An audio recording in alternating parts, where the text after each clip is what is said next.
It is Fox Saturday Baseball here today, and a matchup of the Cincinnati Reds taking on the St. Louis Cardinals.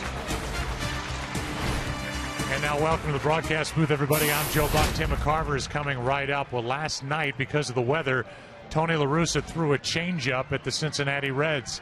The scheduled starter, Kyle McClellan, did not start.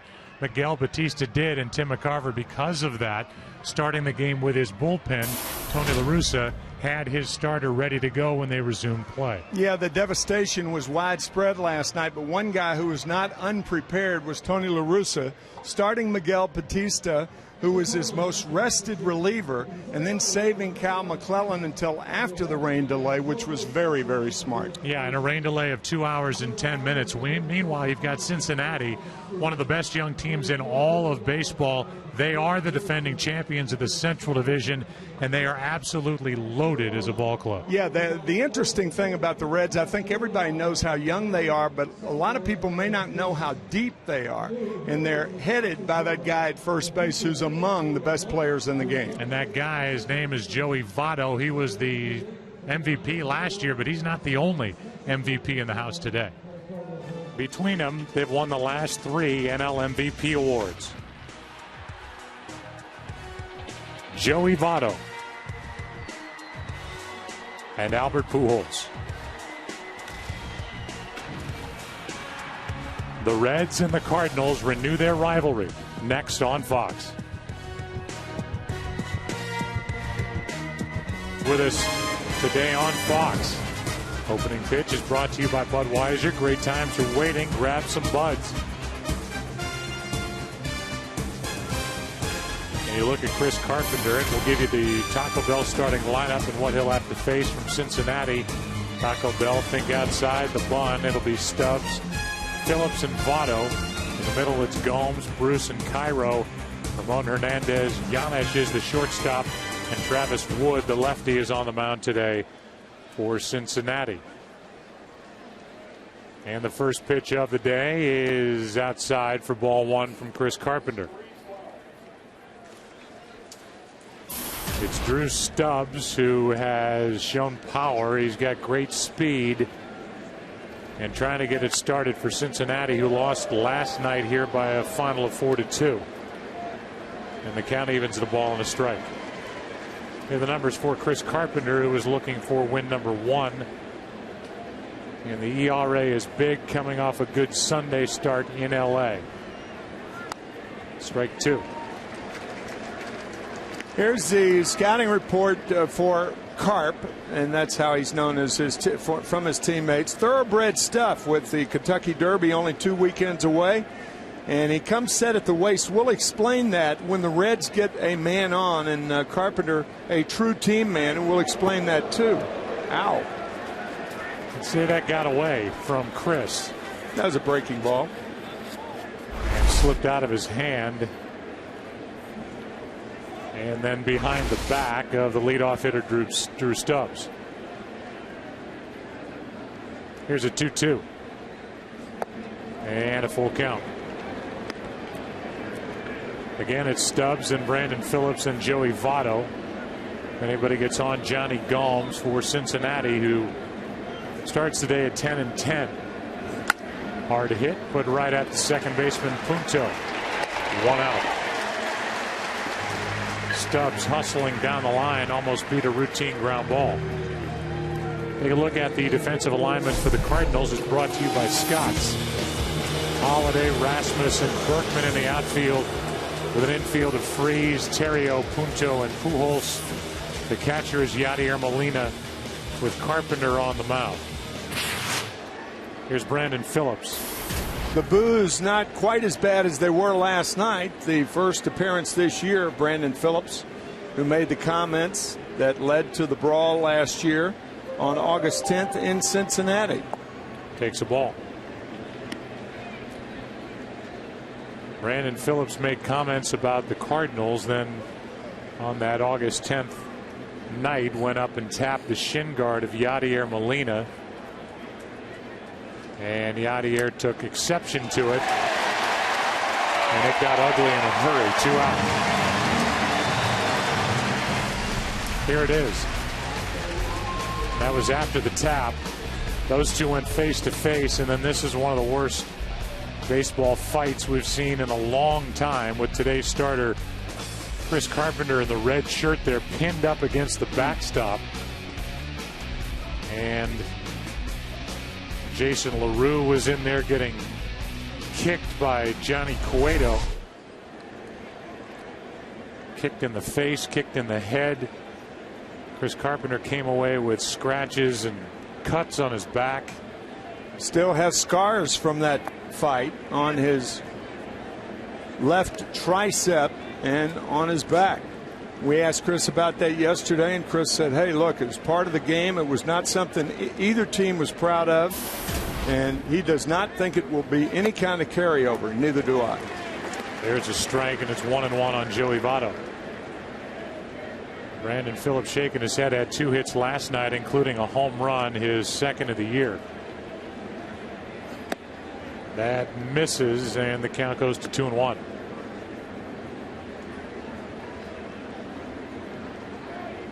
Votto now with Johnny Gomes on deck. And a 2-1. 2-2. I think the only time that it would come up between these two teams is because second base is a collision position.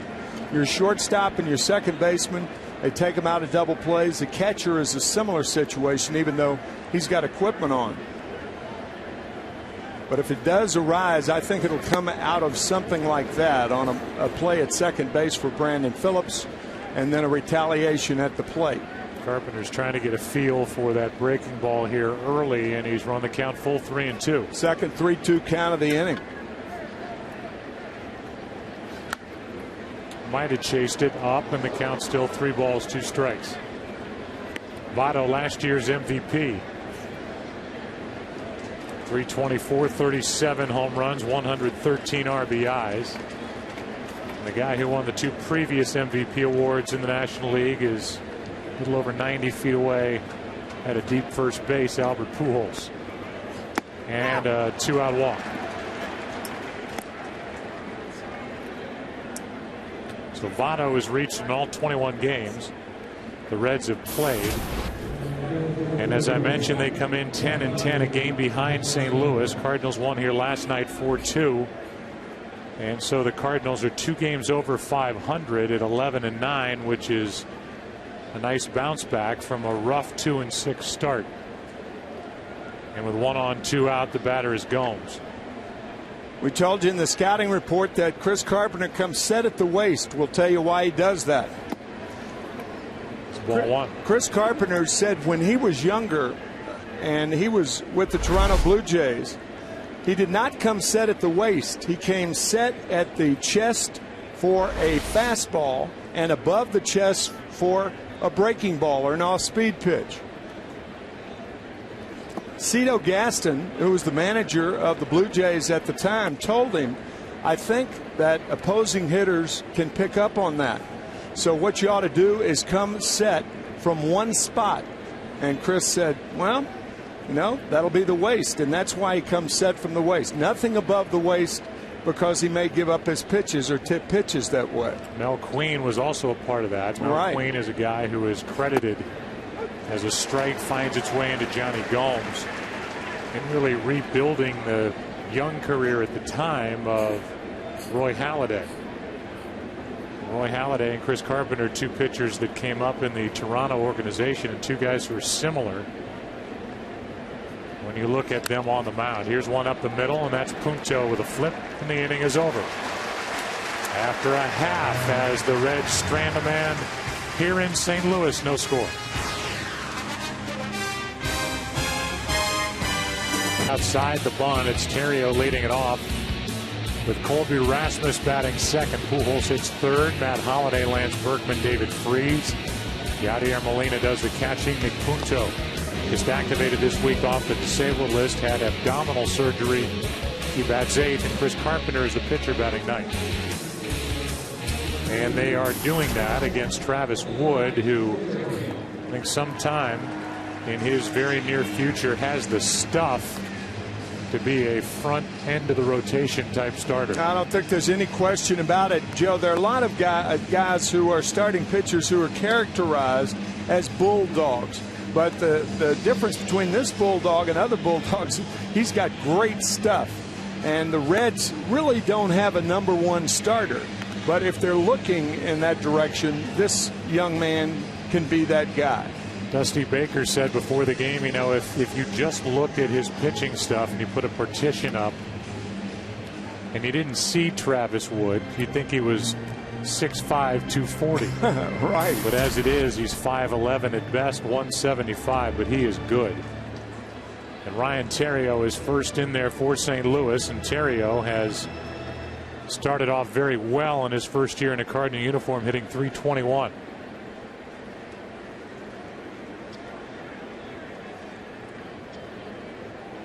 No score, bottom of the first, and a strike is into Theriot, who was all over the bases last night with 3 hits.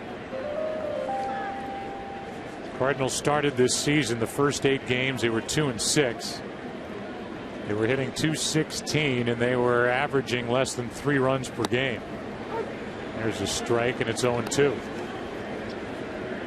But they have started to hit their stride here. And that's with the return of Matt Holliday after an appendectomy and the resurgence of Albert Pujols. There's ball 1.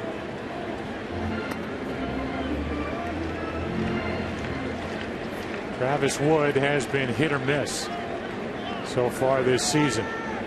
Been very good, very bad, very good. Coming off a bad outing his last time out. Just missed. 2-2. Wood lost to the Pirates on Monday in Cincinnati, allowed 8 hits in just 3 1/3. Probably his worst major league start of 21. Here is 2-2. And a good start for Travis Wood as he rings up his first strikeout.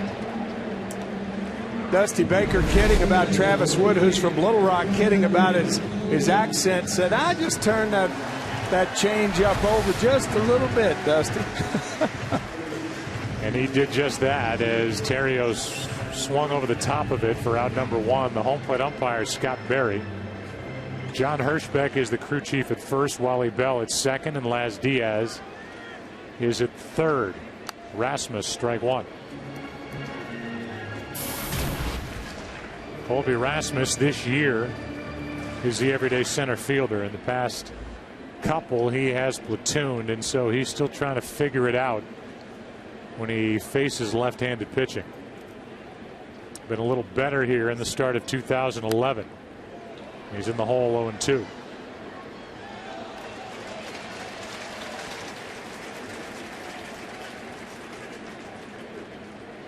So far off to a .350 start. That average is good for 9th in the league. 3 homers, 9 RBIs. He's hit .292 this season against lefties. And he gets a base hit here on an 0-2 pitch into right. Time for the defensive alignment for Cincinnati, and it's brought to you by Scott's. Gomes, Stubbs, and Jay Bruce in the outfield, with Cairo replacing Roland, Janich, Brandon Phillips, Votto. Ramon Hernandez does the catching for Travis Wood. And here is Albert Pujols.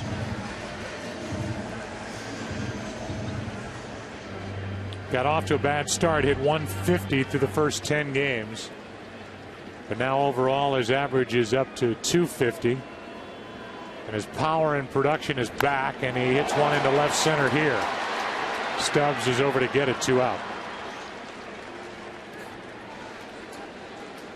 How about the Ford keys to the game after we look at this swing from Albert Pujols? First ball hitting, something that Pujols does not do a lot of, but it's tracked down by Drew Stubbs, one of the better center fielders in baseball. He can flat go get them.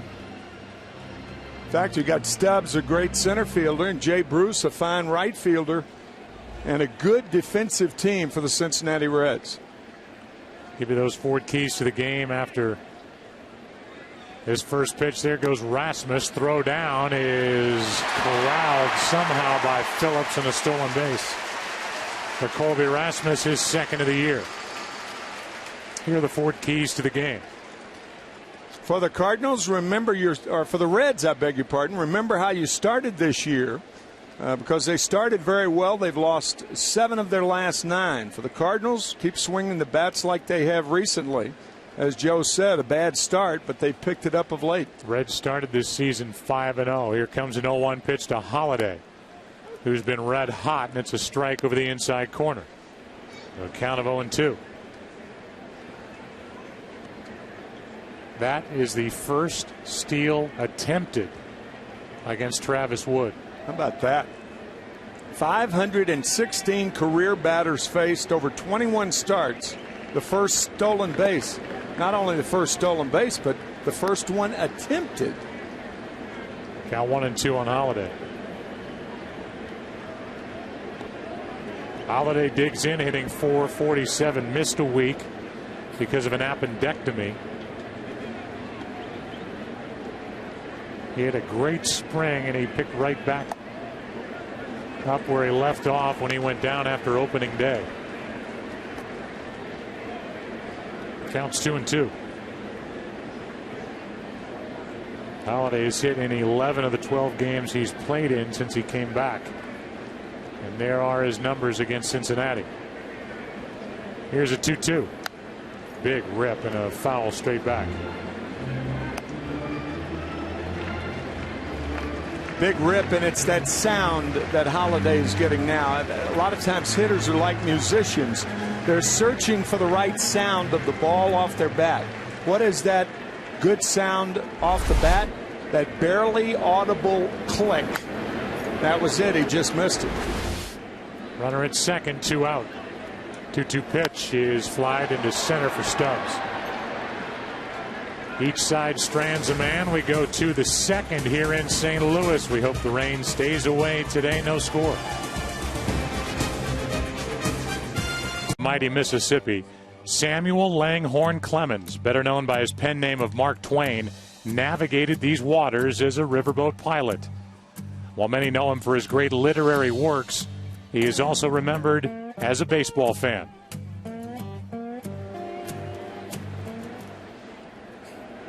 And we welcome you back to St. Louis as we move into the second inning. Cincinnati will come to the plate with Jay Bruce, Miguel Cairo, and Ramon Hernandez, the scheduled hitters. Samuel Langhorne Clemens. Mark Twain, 1835 to 1910. And there's a strike to Jay Bruce, who has pounded 14 home runs since August 27th of last year, which is the 3rd highest total in the National League. That pitch misses. It's a ball and a strike. Samuel Clemens from Hannibal, Missouri, about 140 miles north of here. That is hammered down the right field line, but curling into the corner, foul for strike 2. As Lance Berkman gave it a look. And in Mark Twain's first book, The Adventures of Tom Sawyer, it came out the first year that baseball was formed back in 1876. And there was a mention of baseball in that book. Obviously hugely popular. But about, I would say, probably 70% of our viewing audience has read that book at some time, or had it read to them sometime during their lives. I did. I had it read to me by my grandma when I was supposed to be reading it for school. You were 18. Yeah. But she read it to you. She was such a good reader. I've never slept like that. 1 out here in the second. Today's game, presented by Budweiser, is sponsored by Taco Bell. Think outside the bun. By Scotts, the official lawn care company of Major League Baseball. And by Verizon, power your business with Verizon 4G LTE.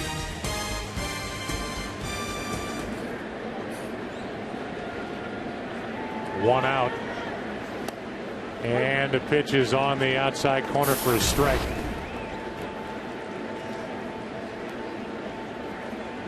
Miguel Cairo is playing. The Cincinnati Reds are kind of downplaying publicly the left shoulder of Scott Rowland, but I think internally they are worried that that left shoulder, which was operated on for Scott back in 2005 after a huge year here with the Cardinals in 04, is a little bit more serious than they may be letting on. There's strike two on Cairo. Walt Jocketty brought Rowland to this Reds club, and for as much as Rowland will give you on the field, at the plate with his glove, he is terrific in the clubhouse. Breaking ball strikes out Cairo. 2 out. Scott Rowland, one of the few guys who, by his very presence, commands respect on any roster. Good breaking ball from Carpenter's first strikeout. How did you like the way Chris Carpenter described his catcher, Yadier Molina, and his importance to what goes on for the Cardinals on a daily basis? You know, Joe, I guess to summarize it, he said that Yadier Molina took all the peripheral stuff that bothers pitchers away from a pitcher. And that's about as simple as a pitcher can make it in complimenting a 3-time Gold Glover behind the plate. First pitch is a ball to Ramon Hernandez. Carpenter kind of compared, well, he did, not kind of, compared Yadier Molina to Michael Orr from The Blind Side. The book, the movie. He said Yadier Molina is that guy that makes everything else work. If you don't have a good left tackle in the NFL, the quarterback doesn't have time to make the receiver a superstar. You don't have the ability to run and use your ground game, and that's what Molina does for not just this pitching staff, but this Cardinal team as a group, and he is beloved here in St. Louis. He hit that send you to the World Series home run for the Cardinals back in 06 in Game 7 at Shea Stadium to beat the Mets. And he is the youngest of the 3 Molina brothers, all catchers in the big leagues, but this guy is special. That's back to Carpenter, and that is a 1-2-3 second. Let's go to the bottom of the second. Here in St. Louis, Cardinals and Reds, no score. Budweiser, great times are waiting. Grab some buds. Going to the bottom of the second here in St. Louis. Berkman, David Freese, Yadier Molina will bat against Travis Wood, who allowed a base hit and a stolen base in the first.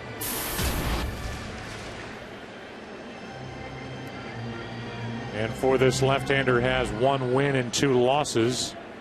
He deals with the suddenly red-hot Lance Berkman, and Berkman takes the ball. Have you seen Kenny Rosenthal here all day? I have, yes. So he is actually with us. He is. Bow tie, adorned in a bow tie, as he is every Saturday. Wonder what he thinks about the Cardinals' acquisition of Berkman, who hits one into the gap in left center field for a double. I have a feeling we may find that out. Well, A's general manager Billy Beane targeted Berkman early in free agency. He was thinking, Joe, that Berkman was primed for a bounce-back year, that he'd be a great buy on the open market. Well, Berkman chose to return to the NL Central. He spurned not only the A's, but also the Rangers, whom he predicted would be an average team in an interview with a Houston radio station. Well, Berkman probably should stick to hitting and not scouting, but for $8 million, he indeed looks like a tremendous bargain. Yeah, it really does, Kenny. In Texas, they're still in first place in the AL West, playing without Josh Hamilton, but they're 12-7. So they're doing just fine. But the Cardinals have found, as David Freese took ball 1, Cardinals have found a guy who has not only been revived at the plate, he's done fine in the outfield, but he's taken on really a leadership role with his ball club. And there's a base hit into right. That'll score Berkman, and the Cardinals lead 1-0 in the second. Joe, I was just going to comment about how far Joey Votto was playing. You were. Out for first base. Honestly, I was. Look at that. I mean, that can't help but get your attention.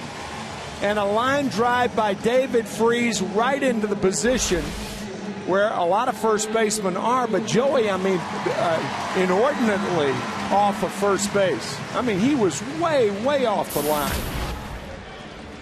So for Freese, he gets the RBI. That's number 11, adds to a .339 average, and it brings in Yadier Molina. You don't buy the fact that I was going to say that. No, I think that's the oldest analyst trick in the book. Well, it might be. It's like when you're doing basketball and you watch the coach over on the corner of your eye calling timeout. I think they should call it timeout right now. One of those, yeah. Sure. The tricks of being a major league analyst. Yeah. The after-the-fact second guessing that comes right along with it. You've done it well over the years. Thank you. All 57 of them. Here's one into center. Stubbs is back to grabbing one out. I'm glad you laugh. The best audience in television history. It's fun to look forward to every Saturday when you can be ripped by your partner. That's right. On national television. With half a voice. Yeah, right. Love it. Nick Punto digs his way in. It's ripping out of love. It's a love rip. Love rip. Punto is 1 for 6 as a Cardinal. Showed up in spring training after a long run with the Twins. And he found out he needed abdominal surgery. But he is back quicker than the Cardinals expected, and with Skip Schumacher, the everyday second baseman, on the disabled list, it's coming a good time. Freese back without a tag. Travis Wood does not have a good move to first base, but most left-handers don't need good moves.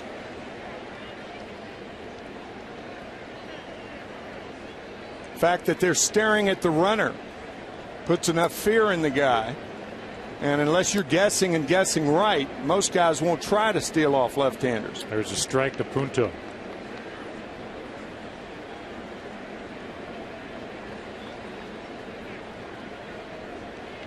So Travis Wood has already suffered his first stolen base against him when Rasmus took off in the first. Good changeup. Turn 2. Yes. And the inning is over. 6-4-3, turned by Giannis and Brandon Phillips in the middle. 1-0 St. Louis into the third. Back after this from your local Fox station. Budweiser. As we go into the third inning, a 1-0 St. Louis lead, and Giannis is first up, takes a strike. Giannis, then Travis Wood, is a good athlete, good hitter. Actually homered against the Cardinals and Wainwright last year, and then Drew Stubbs. Giannis, who had the way cleared in front of him in 2009 when the Reds traded Alex Gonzalez to Boston. Struggled down the stretch last year. Hitting .293 and now set up at a ball and 2 strikes.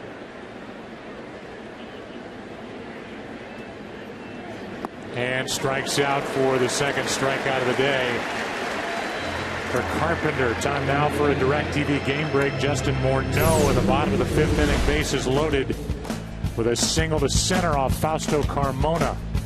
It plates a couple. Made it 5-1. It's a final. Minnesota wins that game 10-3 over Cleveland. You can get every MLB game in the most in HD by calling 1-800-DIRECTV. Strike 1 to Wood. Travis Wood is 0 for 7.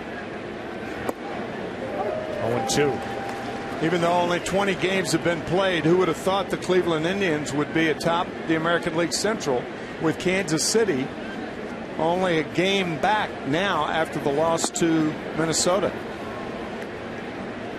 That's a story in the Central. The Yankees lead the East by 2.5 over Toronto. Actually 3 now. Toronto lost earlier today to Tampa Bay. And a foul tip that caught a lot of Yadier Molina. You know what it caught, Joe? It caught the middle fingers, the 3 middle fingers, and it bent them back. A lot of times people think that even if it's a foul tip, no, that was the heel of the glove. I beg your pardon. But sometimes that ball will hit in the mitt, in the top of the mitt, and bend those fingers back. And it's a sprain, and there's not a lot you can do about it. But Yadi obviously hurt by that foul tip, even though it got a lot of leather. Here's a 1-2. And a pop-up on the infield. Punto is charging after it, and he'll take it 2 out. When you talk about Yadier Molina, you're talking about a Gold Glove Award-winning catcher, and Albert Pujols, a Gold Glove Award-winning first baseman. They received their awards from Rawlings prior to today's game. Pretty good, huh? 2 for the Cardinals. Well, the Cincinnati Reds have 3 Gold Glovers. Brandon Phillips, Scott Rowland winning his 8th last year, and then Bronson Arroyo winning his 1st. There's a strike to Stubbs. That's a good trophy too. I mean, it's nice. That's nice. Can't be like Joe Torre, though. Joe said that he won the Gold Glove in 1965 and used it in 1966. One of the great lines. There's Rowland, who, as Tim mentioned, is 1-8. Look at that. I mean, that's not something you just stuff in a closet. That's very nice. And what it represents is a lot, I would imagine. Pitch is down and in the count 2-1. A lot of fungos, a lot of ground balls. For Yadier Molina, a lot of bruises and a lot of blocking pitches in the dirt. That time he caught it after Stubbs swung at it in the count 2-2. Ozzie Smith won a bunch. He says as he looks to Steve Horn, the editorial consultant, as if to say, look up how many Gold Gloves Ozzie Smith won.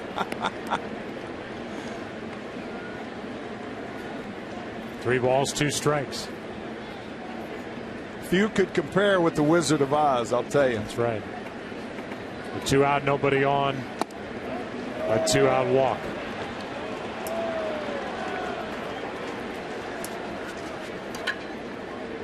And so the top of the 3rd inning continues with public enemy number 1 in these parts, Brandon Phillips, walking his way toward home plate. Now, we talked about Brandon Phillips being one of the 3 of the Reds who won a Gold Glove last year. Do you know that he has also bowled 3 300 games? 3 300 games. Wow. It's phenomenal. He is some athlete.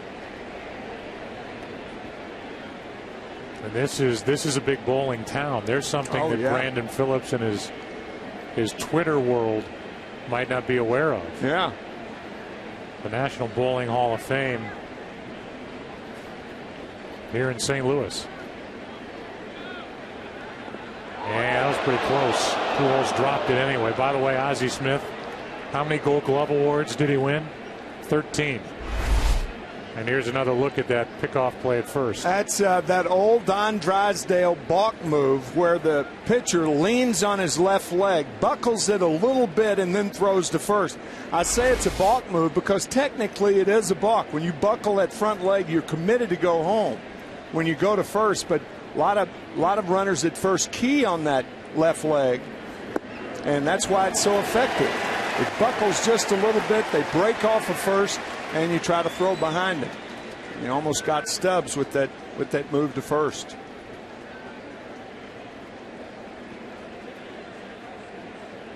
So far, Carpenter's done a good job of keeping the Cincinnati Reds hitters off balance. That was not much of a swing by Brandon Phillips. He is behind on the count 0-1. Phillips bounced back to Carpenter his first time.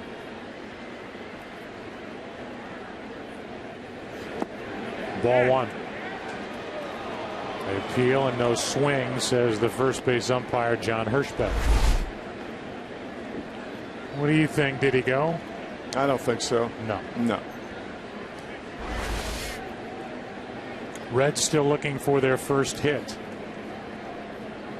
As Tim mentioned, they have now lost 7 of their last 9. Cincinnati, team that won 91 games a year ago and won the Central by 5 over St. Louis. Strike 2. And a good curveball from Chris Carpenter.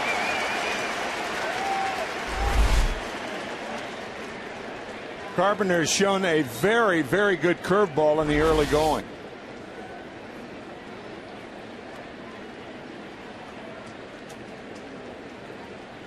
Good time to run right here.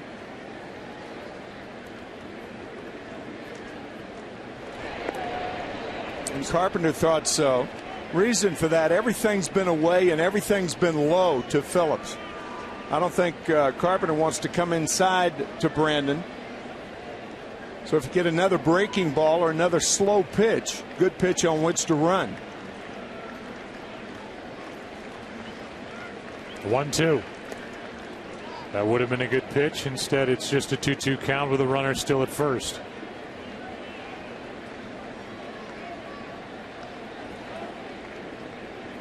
On deck is Joey Votto. Carpenter is about as intense a performer as anybody you'll find on a baseball diamond. And he has a 2-2 pitch coming to Phillips, and the strikeout ends the inning with a runner gone. Bottom of the third inning rolls in with Carpenter, Terrio, Rasmus coming up. 1-0 St. Louis. High five and a smile from Chris Carpenter, who doesn't do a lot of that typically during the day he pitches. Carpenter takes a ball from the left-hander Wood in a 1-0 game. St. Louis on top. And that one in at the knees, a ball and a strike. It'll be Carpenter, then Terrio, then Rasmus. Anybody gets on, Albert Pujols. RBI in this game belongs to David Freese. Here's a 1-1. Ball 2 outside. We talked to Chris Carpenter yesterday and asked him if he gets compared to Doc Halladay a lot. And he said not only Doc Halladay, he said they think it might be brothers or something, but also Adam Wainwright. And then Steve Horn and I run into Adam Wainwright going today, and Adam kind of kidding. He said, yeah, I just was throwing off the mound down there. It was operated on rotator cuff, I think Tommy John surgery, right? Yep. Here's one into right center field, and Chris Carpenter has plugged the gap with a leadoff double.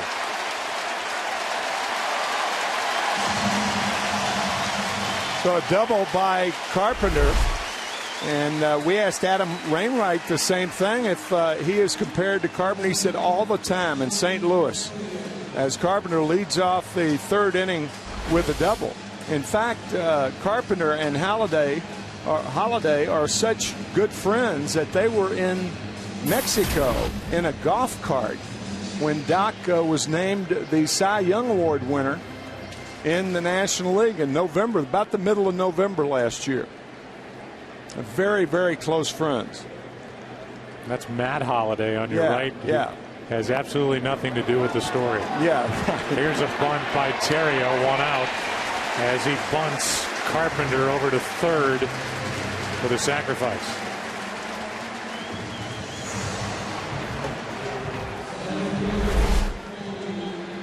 You can see the third baseman, Miguel Cairo. He took one step in and then he stopped because he was going back to third if the ball wasn't bunted sharply and placed well down the third baseline. So he had to commit, and Carpenter goes to third. Good play by Terrio. Runner at third for Rasmus, and a 58-foot pitch from Travis Wood bounces in. Hernandez a good job to block it. Ball 1. Rasmus with a base hit into right his first time up. Then he stole a base, was stranded.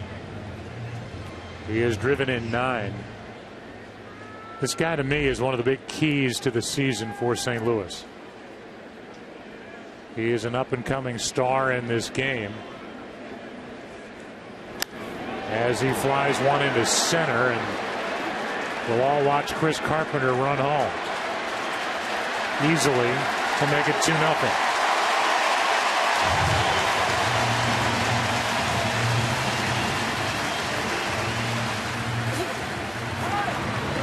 And RBI number 10 for Colby Rasmus with a sac fly to center. How many times do you see a guy get on second base with a leadoff double and then score on 2 sacrifices?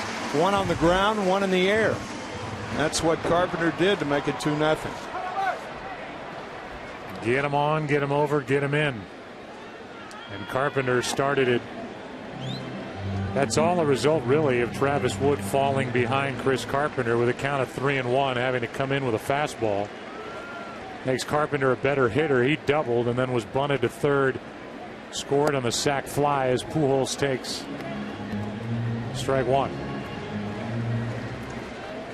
Albert Pujols is unsigned past 2011. And what nobody credits around here or even talks about is the contract he signed that he's still working on right now after being in the big leagues for 3 years. Walt Jocketty and the Cardinals stepped up and locked in Albert Pujols as he strikes out for what turned into an 8-year deal. That deal is up, and who knows what the future holds for number 5 of St. Louis. 2-0 Cardinals into the fourth. Or drive one. And by Klondike Ice Cream. What would you do for a Klondike bar? As we go into inning number 4, and the first pitch is in for a strike to Joey Votto.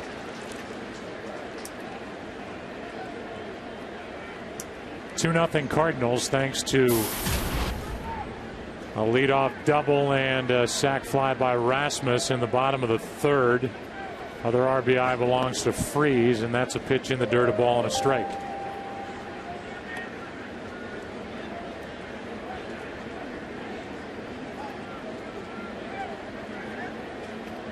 Joey Votto, then Johnny Gomes, then Jay Bruce.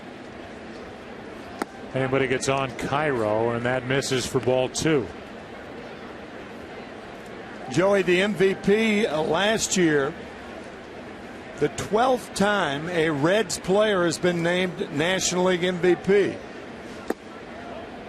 10 players, because Johnny Bench and Joe Morgan won it twice. First Reds player to win an MVP back in 1938, Ernie Lombardi. Full count on Votto. Joey also the third Canadian to win an MVP award. Larry Walker did it in 1997. Justin Morneau did it in 2006. Here's a 3-2 pitch, and Votto hits it in the air to left. Back at the wall, Holiday for out number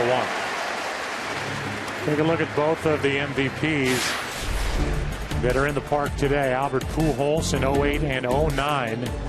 There are his numbers, and then last year it was Joey Votto of the first place in Central Division winning Reds with his 37-113. Cardinals have 17 MVP winners, most in NL history. The Reds, as Tim mentioned, are the second most, 12. Here's Johnny Gomes, and there's a strike. Cincinnati very proud in the 70s. One of the greatest teams ever assembled by an ex-Cardinal GM, Bob Howsam, who went to Cincinnati in the late 60s, assembled a big red machine, and boy were they good. I mean, boy were they good. Good breaking ball from Carpenter, and the count 0-2 on Johnny Gomes. Just think about it. 4 of the 8 guys should be in the Hall of Fame with the big red machine. The only one that's not, Pete Rose, all-time leader in hits. And you could really add a 5th one, and that's Davey Concepcion. Here's the 1-2. And 2 out in the inning. Strikeout number 4 for Chris Carpenter. I am one that thinks Davey Concepcion belongs in the Hall of Fame. Look at his numbers, look at his range, look at his defense, look at his stolen bases. He was an excellent player. And so with 2 out, nobody on, here's Jay Bruce, who bounced out to first his first time up and takes a ball outside. We were talking about the MVPs. Kenny, you talked to Joey Votto about the MVP award. Yeah, and Tim mentioned Joe Morgan, Joe, and Joey Votto said that he talked to Morgan in the offseason, and Morgan told him to walk like an MVP and act like an MVP. We can talk more about that in a bit. That's a way to cut that baby short. A 1-2-3 inning for Carpenter here in the fourth. We'll also talk to Kenny about the Pujols deal and the future of Albert Pujols and so many other things. 2-0 Cardinals. St. Louis with Lance Berkman, David Freese to follow. 2-0 Cardinals. And Travis Wood is back on the hill, and he misses down and in ball one.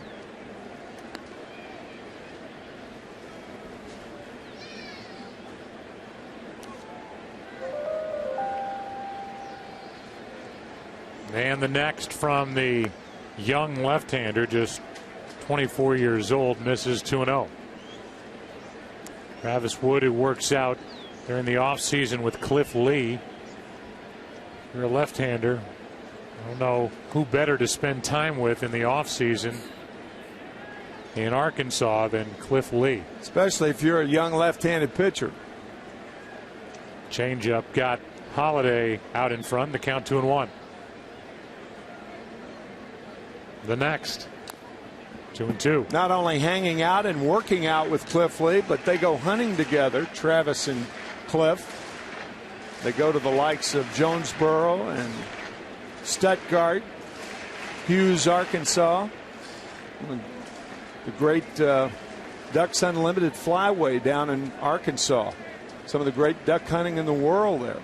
There's strike three as he fooled Holiday, and strikeout number 3 for Cliff Lee's protege. One out here in the fourth inning. It looked like a cutter on the outside part, and that's what pitchers try to make hitters do, give up on that pitch, and Holiday did.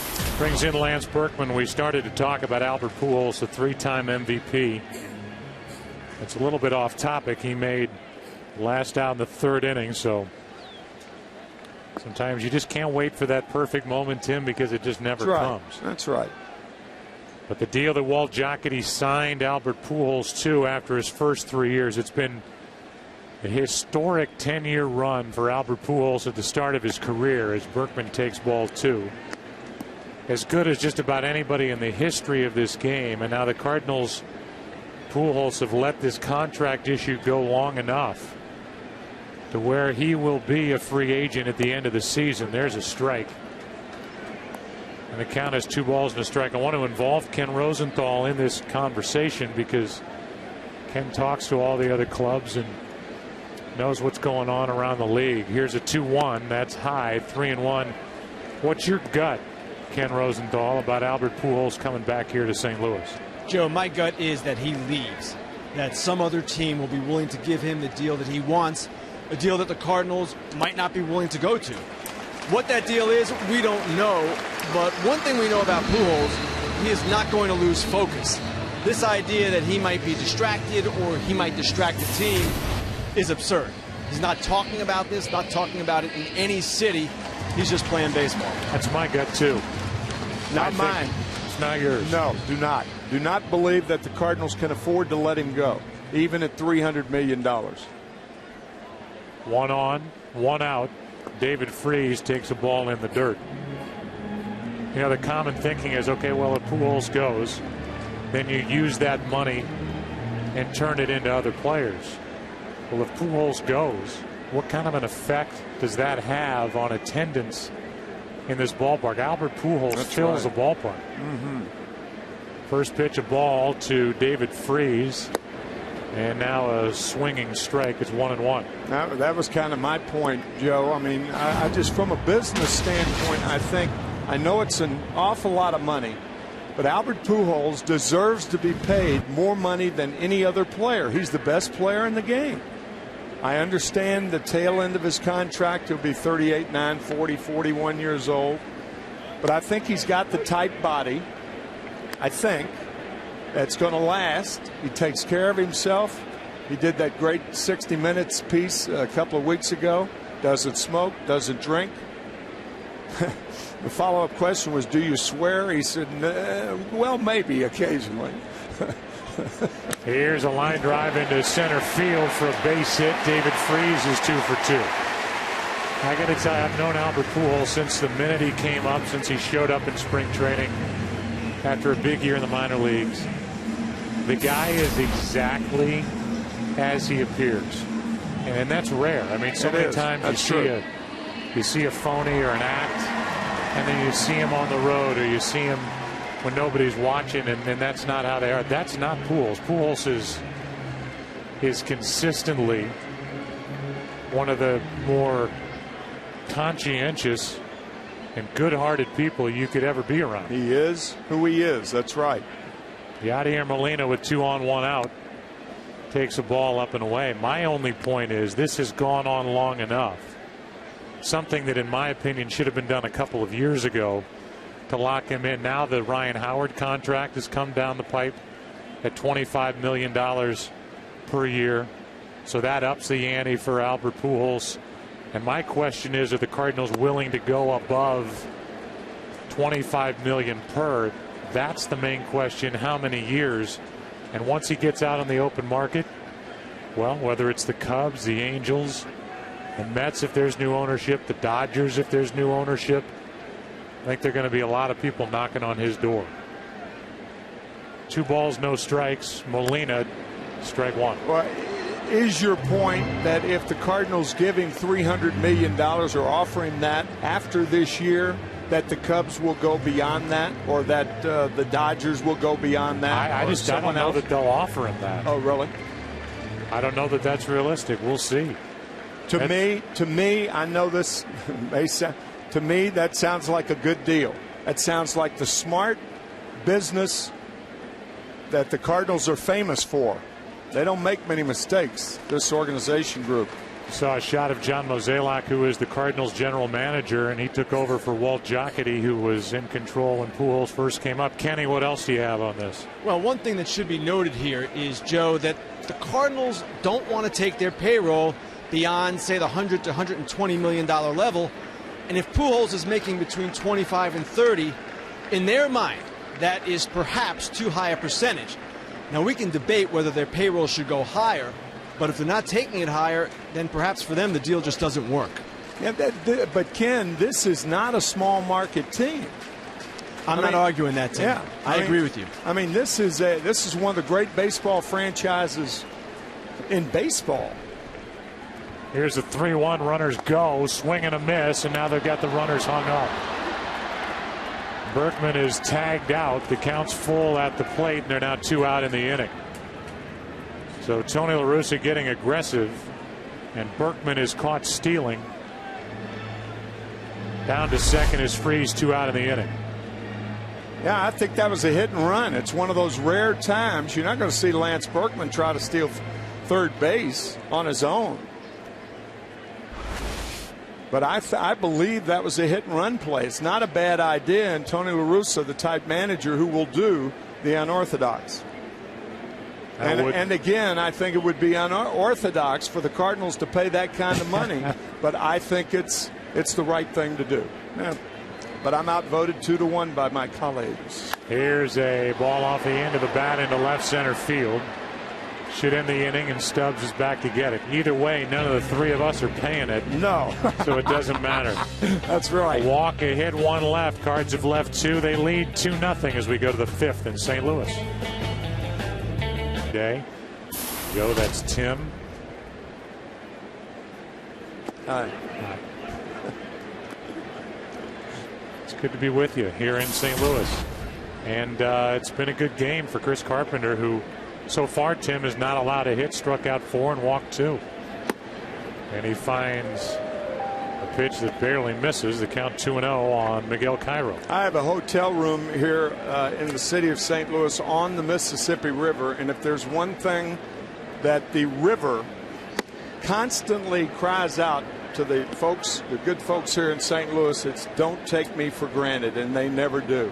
And I was just thinking of all the bad weather and everything over the last couple of days, and yet the tugboats keep pushing their freight up and down the river, and I've spent a real exciting day and a half watching tugboats. Well, I got to tell you, last night was frightening. Oh, it really was city. devastating. And the damage that was done by the tornadoes in and around this area.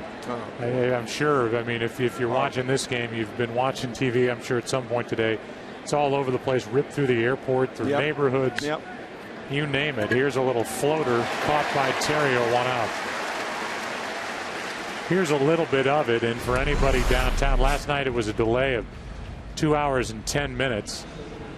There is Lambert International Airport with one of the buses that's hanging over a railing there, and they're pulling in as many people as they can to try and get some of the debris out of the terminal. And so somehow they ended up playing baseball here last night, which, when you're looking at that kind of devastation, just becomes completely irrelevant. Where that picture that you saw where the roof was off of that concourse, that was Concourse C at Lambert International Airport. The airport's closed now. It may be closed until Monday. Certainly it's closed until tomorrow.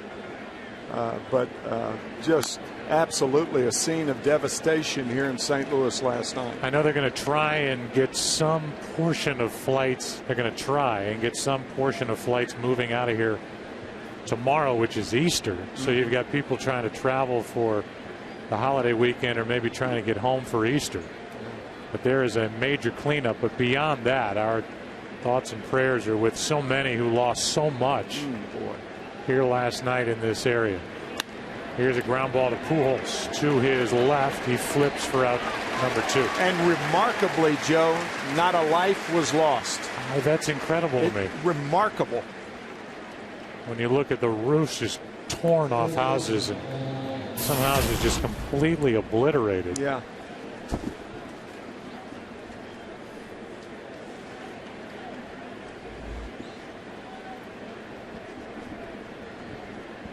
And yet not one life lost. In the storm here last night, a foul back and out of play as Giannis, who struck out his first time, is behind on the count 0-1. So Carpenter's trying to get through 5 hitless innings. Reds are coming off a 2-5 homestand, and they will head to Milwaukee for 3 at the beginning of next week after his Sunday night game here tomorrow night. There's a good curveball for strike 2 on Giannis. And now the next. 1 ball, 2 strikes.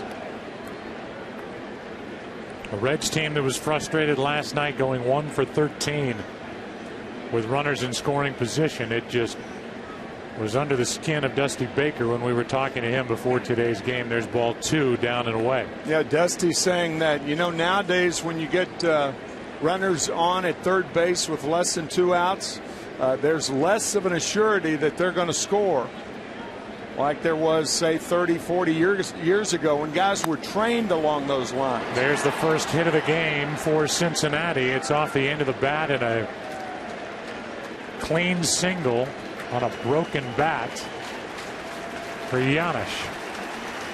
And it's 1 on 2 out with Travis Wood coming up. Off the end of the bat that cracked his bat for the first hit of the game for the Reds. And it brings in Wood, who throws left, bats right, and who can handle the bat. Comes up empty. Chris Carpenter knows that and went after him with something other than the fastball to start this at bat. Strike 1. Travis Wood was the only pitcher in baseball last year. Of course, they hit in every game in the National League, but the only pitcher with a double, triple, and a home run last year. Easy play for Carpenter, and we're halfway through it on a Saturday in St. Louis. Cardinals on top of Cincinnati 2-0. Reading, grab some buds as we go into the bottom of the 5th inning here in St. Louis with the Brewery a stone's throw away. First batter will be Punto, the number 8 man. You can help make a baseball moment kids will never forget. Go to ChevyBaseball.com to support youth baseball. Plus, you can enter to win 1 of 4 trips to the 2011 MLB All-Star Game and the keys to a new Chevrolet. Where's the All-Star Game this year, Tim? Arizona. Phoenix, The Arizona. Diamondbacks, where the Diamondbacks play. And that is on the 12th. Yes. First pitch is a strike to Punto. Nick bounced into a double play his first time up. Emerald Valley, Phoenix. That is low, a ball and a strike. Punto played with the Twins. He can play anywhere. Second, short, third, some outfield. A 1-1. In at the knees, strike two.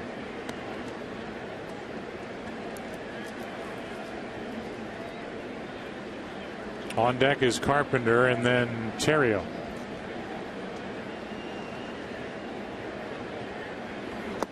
Ball two. Anibal Sanchez threw a one-hitter last night. 4-1 win over Colorado. Took a no-hitter into the ninth inning against the Rockies. Here's a 2-2 pitch. One of the better hitting teams in baseball. And a team that's leading out in the NL West with a record of 13-6. 3 games right now better than both. Well, San Francisco, LA. San Francisco's playing right now. LA already lost today at Wrigley, so they're 3.5 out. Brandon Phillips takes care of Punto, 1 out. This May, Fox Sports will bring you some of baseball's best teams and the sport's biggest stars in a special 3-week primetime event you don't want to miss. Fox Saturday Baseball in primetime begins May 14th in high def only on Fox. And good matchups right out of the gate, highlighted by the Yankees and Red Sox. Here is Carpenter with 1 out. And there's ball 1 high. When you talk about Colorado, thoughts should immediately go to their shortstop, Troy Tulowitzki. Too low.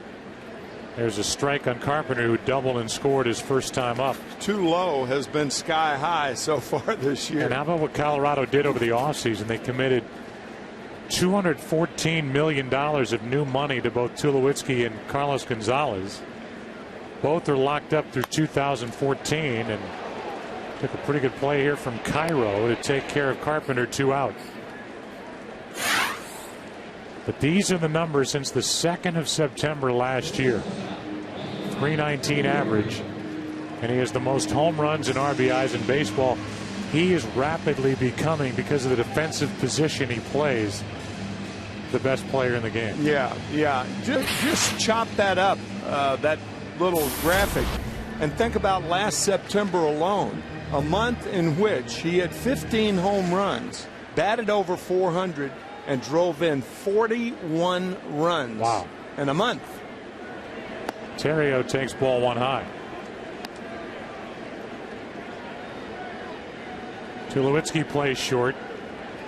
So does Terrio. Terrio's at the other end of the spectrum. He is a singles hitter, as he slices one foul down the right side. In fact, Terrio is tied for the second most singles in the game since 2008 with 455.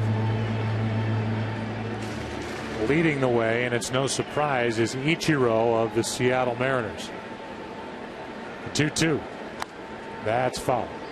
Tony La Russa saying when they signed Terrio that what they wanted out of Ryan was just for him to do for the Cards what he has done against the Cards when he was a member of the Dodgers and the Cubs. The Dodgers for a couple of months last year, but primarily for the Cubs.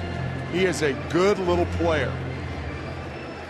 Tulowitzki, however, is a good big player. Yeah. Terrio's more in that Eckstein mold. Yeah. Tulowitzki is more in the Ripken mode. Big-bodied shortstop, as Terrio was slow to get back in the batter's box after that foul ball, and now has to back out. I don't know if something happened on that last swing or not.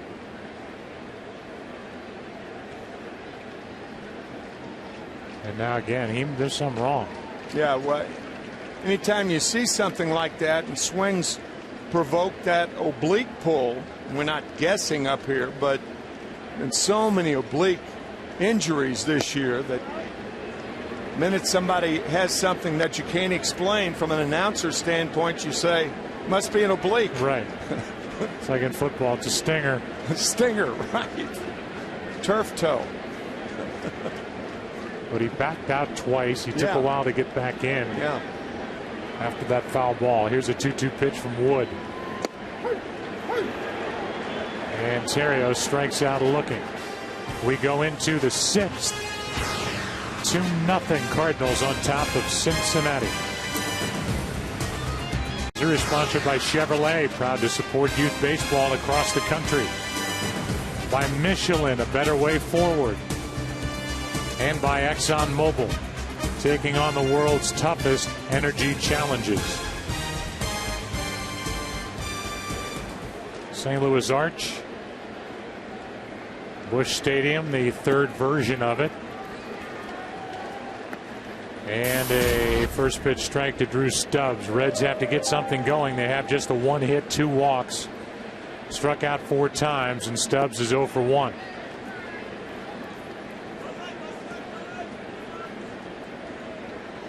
Nothing Cardinals.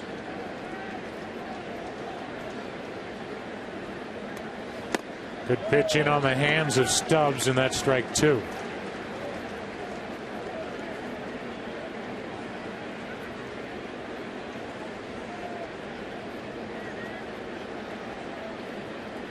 Carpenter ready with another, and he misses down and away 2-2. Yeah, that's interesting. Cincinnati over the years, their 3 stadiums, Crosley, Riverfront, and now it's PNC Park.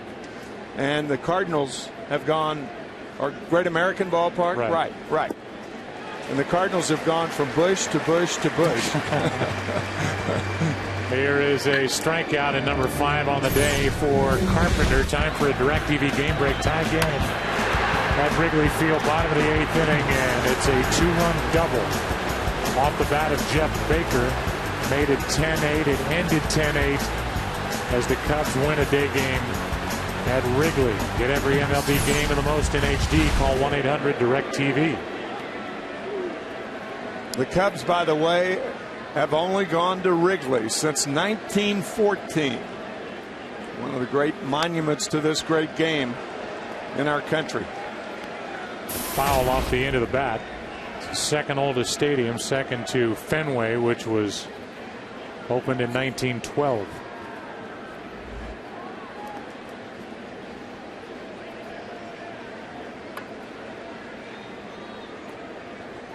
Brandon Phillips is 0 for 2.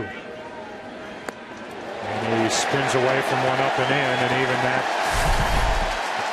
pitch, it wasn't that close, gets the fans excited with a guy they love to boo. Early game headliners, Morneau, after being sick all week, went 2 for 5. Castro, talk about him after this. Johnny Damon is back and had 3 RBIs. How good is Starlin Castro of the Chicago Cubs? Man. Entered today's action, tied in the major leagues for the most hits, and that 4 out of 5 day will put him on top by his lonesome. He is some player. 21 years old. That's high, 2-2. One of the better players that the Cubs have developed in their farm system in a long time. That's already his 10th multi-hit game of the season. He's tied actually with Colby Rasmus for the league lead. Here is a 2-2, and that's high, 3-2. With Votto on deck.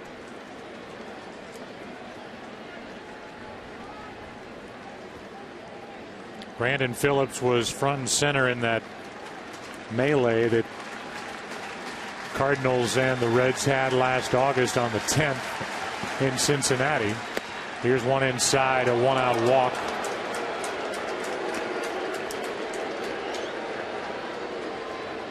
And Votto is coming to the plate. The Cubs and Cardinals got into it back in 2003.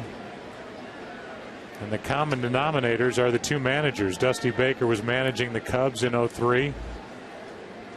Tony La Russa is in his 16th season with the Cardinals. And then Dusty, who played for Tony La Russa at the end of his career, is now in his 4th year with Cincinnati. Votto takes the ball up and away. There was a reverse reprise of that in 2002 when Tony was the manager of the Cardinals, Dusty was the manager of the Giants, and those teams had a brouhaha here in Game 5 of the National League Championship Series. Kenny Lofton was a part of that. Right. Here's a pitch down and away, 2-0. So that's 3 different teams with each manager and 3 different problems. And both managers a ton of respect for one another. But they're 2 guys that aren't going to back down. No, sir. And neither were their teams. Here's a 2-0. Outside, 3-0. The Reds hoping to turn that 1-out walk into something big here in the 6th. Down 2-0 with Johnny Gomes on deck. Votto, a guy who will swing 3-0 if he gets one here. And he does. Flies it into center. Back is Rasmus, and this ball is gone. 2-2 game here in the 6th inning, and a 3-0 pitch. Votto rides it out of here to tie the game in the 6th.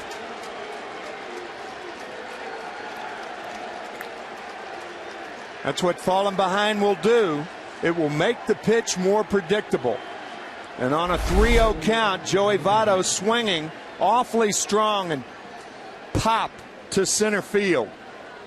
Home run number 4 on the year for Votto to tie this game up. Johnny,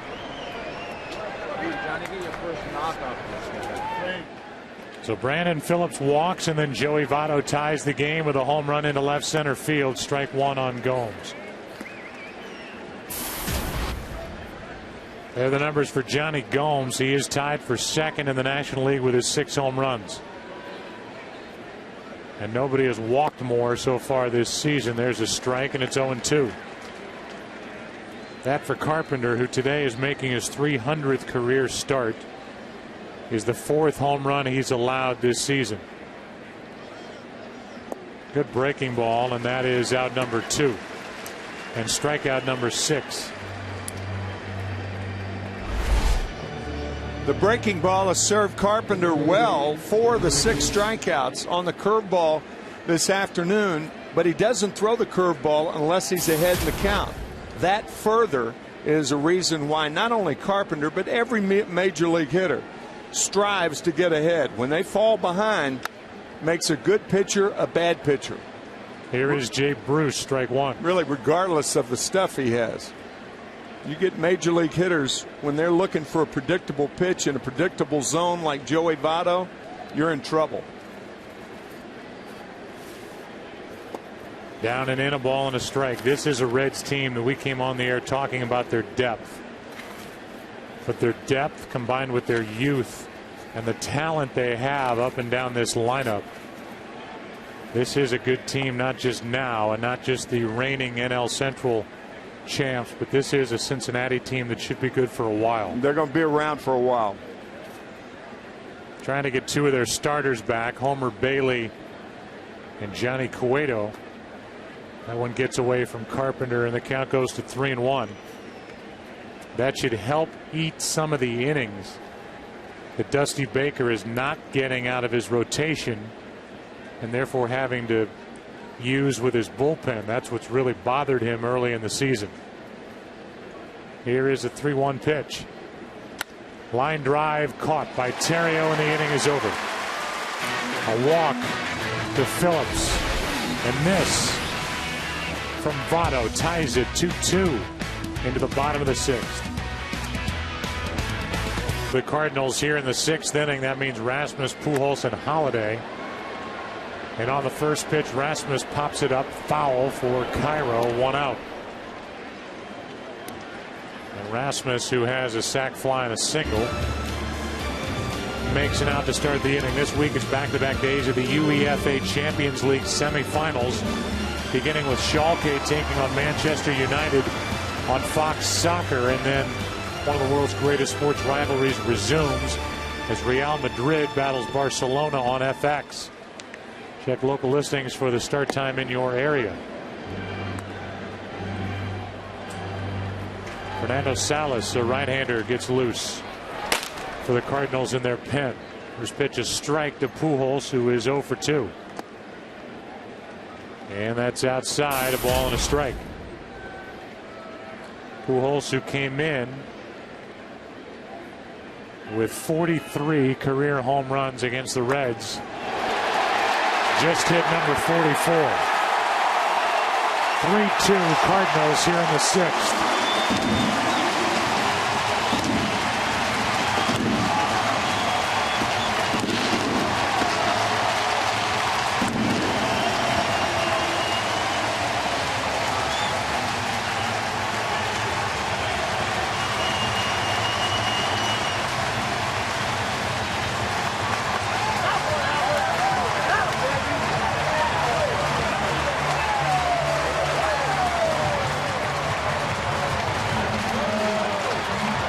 Two elements of hitting: weight and have quick hands. Pujols waited on the changeup, and those lightning fast hands put the Cardinals back on top. Holiday hammers at a pitch and flies one into right. Jay Bruce, a long run, and he's there, 2 out. Lightning quick.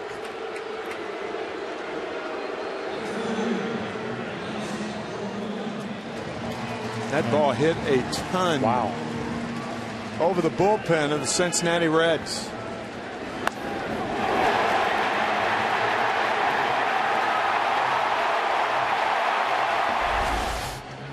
National League hitters talk about it all the time. There's nothing wasted in Pujols' movement toward the ball, and you had a great shot of seeing a great hitter, one of the greats in the game, in the history of the game. Here's a base hit by Berkman as he hits it off the glove or arm of Cairo to keep the 6th inning alive. Right off the edge of the glove. Cairo may have saved a double by getting leather on it. The inning continues. So the Reds MVP, the reigning MVP, rode one out of here into left center field on a 3-0 pitch the opposite way, and on a pitch that was delivered belt high, Albert Pujols on 1-1 shot one out into left over the bullpen to untie it for career home run number 415. David Freese now, who's 2 for 2 and hitting .359.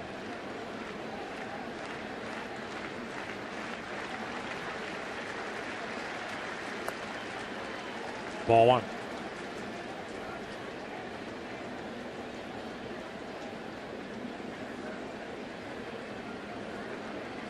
Some of the darker clouds roll in overhead, and there is rain in the forecast from about 7 o'clock on. 1 ball, 1 strike as Freese took a huge rip. Not a dark cloud in the skies as far as 2 fans here at Busch Stadium this afternoon. Who are they? Jay and Dee Dee Wood from Little Rock. Travis Wood's mom and dad, who travel to St. Louis for the 2nd time. They saw Travis pitch here last September, and they're watching him pitch again in his 22nd major league start. Reds have 2 runs on 2 hits. Cardinals have 3 runs on 7 hits. And it's a 1-1 count on David Freese. 2-1. Freese, who had both ankles surgically repaired, and his career was hanging in the balance. He has worked awfully hard to get into the best shape of his life, and it's paid off. A good spring, and already more action on a consistent basis than the Cardinals had originally planned. At strike 2. Going to be a lot of days off after night games, but Freese is feeling so good. La Russa keeps putting his name in the lineup, and David Freese has rewarded him, hitting .359. From the St. Louis area, Traded here from the Padre organization. In the Jim Edmonds trade, right? Yep. Jim going to San Diego. Pitch is low and a full count. That'll mean Berkman takes off at first.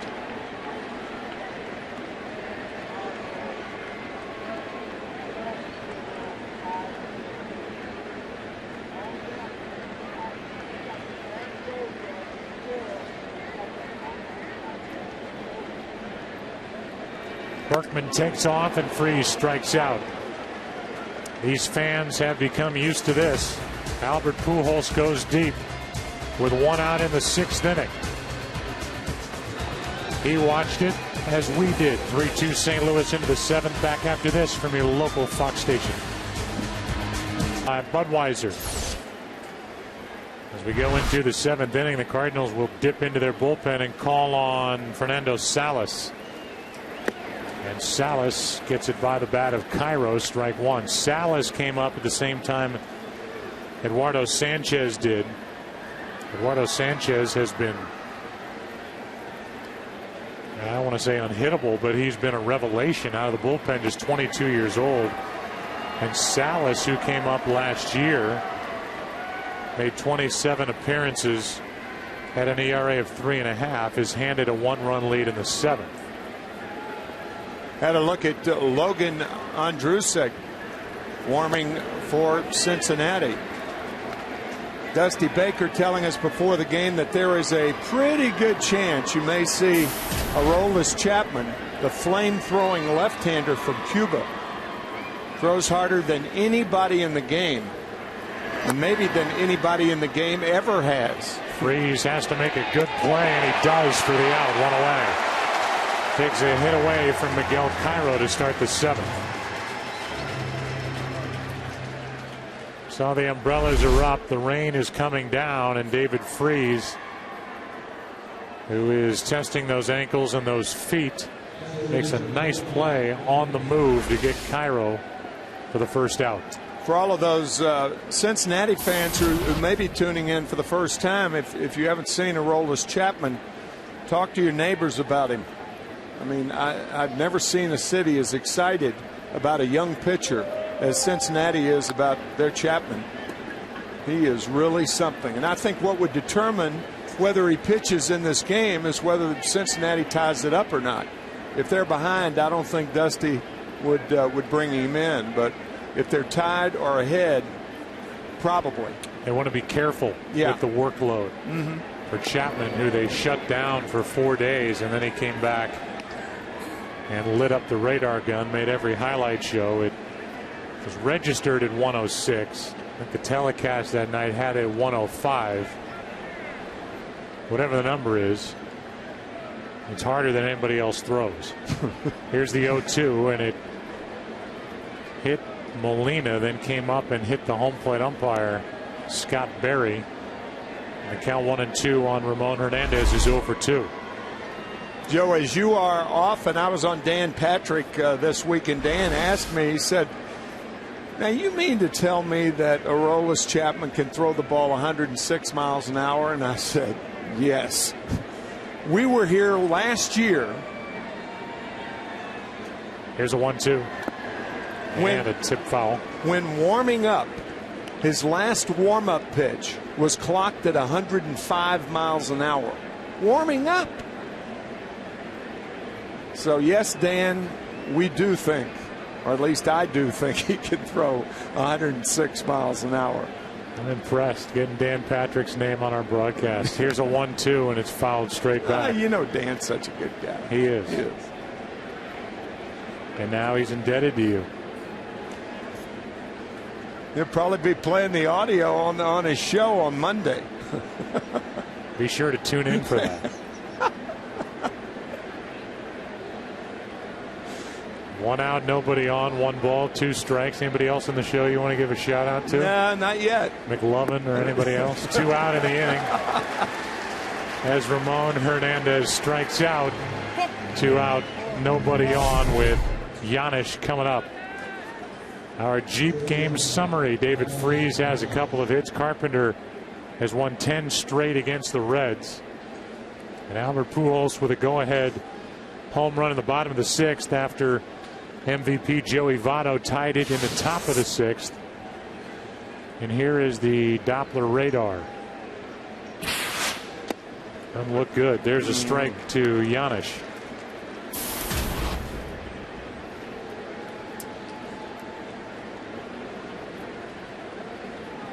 Hitting .300 is Paul, who's 1 for 2 on the day and now set up at 0-2 from Fernando Salas. Cardinals are going to have to get some unexpected production out of young arms coming out of their bullpen. Brian Talent, who's a left-hander, went on the disabled list with a broken right hand, not his pitching hand. It forced one of the moves. Brian Augenstein, a right-hander, also went down, so that brought Sanchez and Salas, and they both look good. Smothered by Molina, ball 1. La Russa is the kind of manager who leans more toward veterans, but he has changed his closer. Ryan Franklin has been dethroned, and Mitchell Boggs has taken over. He got the save last night. That's over but low, and the count 2-2. Mitchell Boggs with his first 2 major league saves this week since that home run given up to Matt Kemp on Sunday in Los Angeles by Ryan Franklin. There's Mitchell. And it's still 2-2 on Giannis.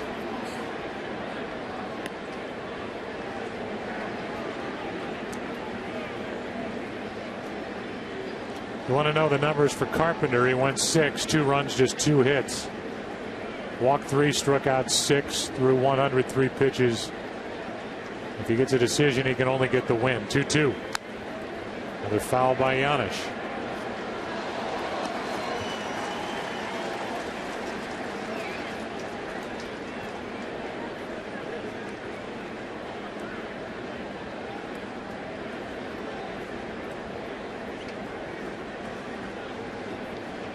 The next, right at Freeze. He made a good play to start the inning and makes a routine one to end it. Time to stretch. Bottom of the 7th rolls in. Cardinals bat. Up by 1. By Budweiser is sponsored by Just for Men Hair Color. Live Forward. By the 2011 Jeep Compass. And by Majestic Athletic, the official uniform of Major League Baseball. The reason I read that promo was because of Just for Men Hair Color. I'm at that point in my life where I need it, as Travis Wood has pitched pretty well. The home run by Albert Pujols, the difference in this game as the Cardinals are up 3-2.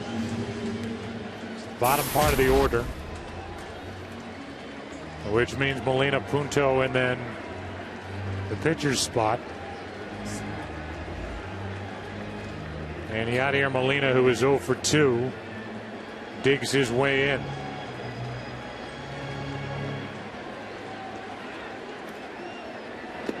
Up and away from Travis Wood.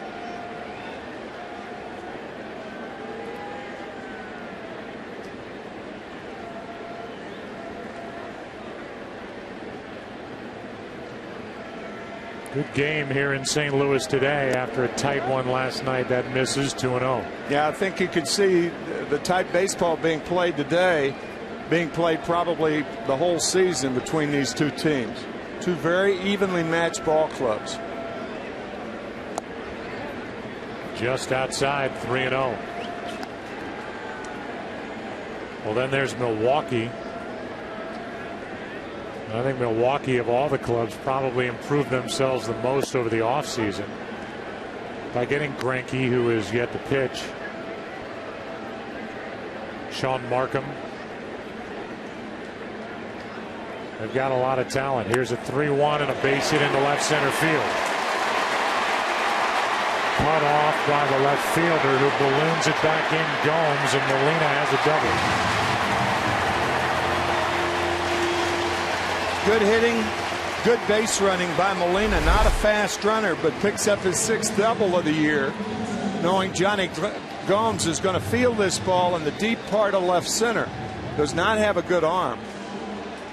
The Cincinnati Reds with an excellent outfield in Stubbs and Jay Bruce in right field. But Johnny Gomes is not nearly as good a defender as the other two. So you've got Punto up now. You've got Tyler Green on deck. I think you'll see a bunt here. And then you've got Miguel Batista getting loose for St. Louis in their bullpen. And Aroldis Chapman getting ready for Cincinnati.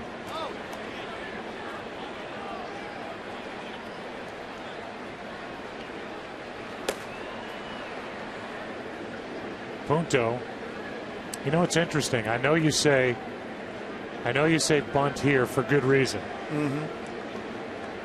But would you rather have Punto swinging away against Wood hoping for a hit than to see Chapman come in firing 105 miles an hour? There's a good bunt. The out at first. Over to third goes Molina. And now we'll see how Dusty Baker wants to play it with Tyler Green walking in. I don't think Chapman is going to be brought in unless he could start an inning. I don't think Dusty would bring him in to a situation like this. He might. It looks like he's going to bring somebody in. I'm not too sure Chapman has been warming up enough, but Dusty is going to make a double switch. So your point is certainly valid, Joe, one way or the other. My only point is, do you want Punto to swing the bat against a tiring Travis Wood, or do you want to try and produce a run against Chapman? If it is Chapman, Andrusik is ready as well. I think if it's a tie game, you let him hit. Since you're up a run, you take a chance on advancing the runner by a good bunter and take your chances. If Chapman comes in the game, it is Chapman. You were right. And a guy that can strike out anybody standing up there with a bat in his hand. And throw a wild pitch, too. 3-2 game in the 7th. We play in the bottom of the 7th inning. Ryan Hannigan takes over behind the plate.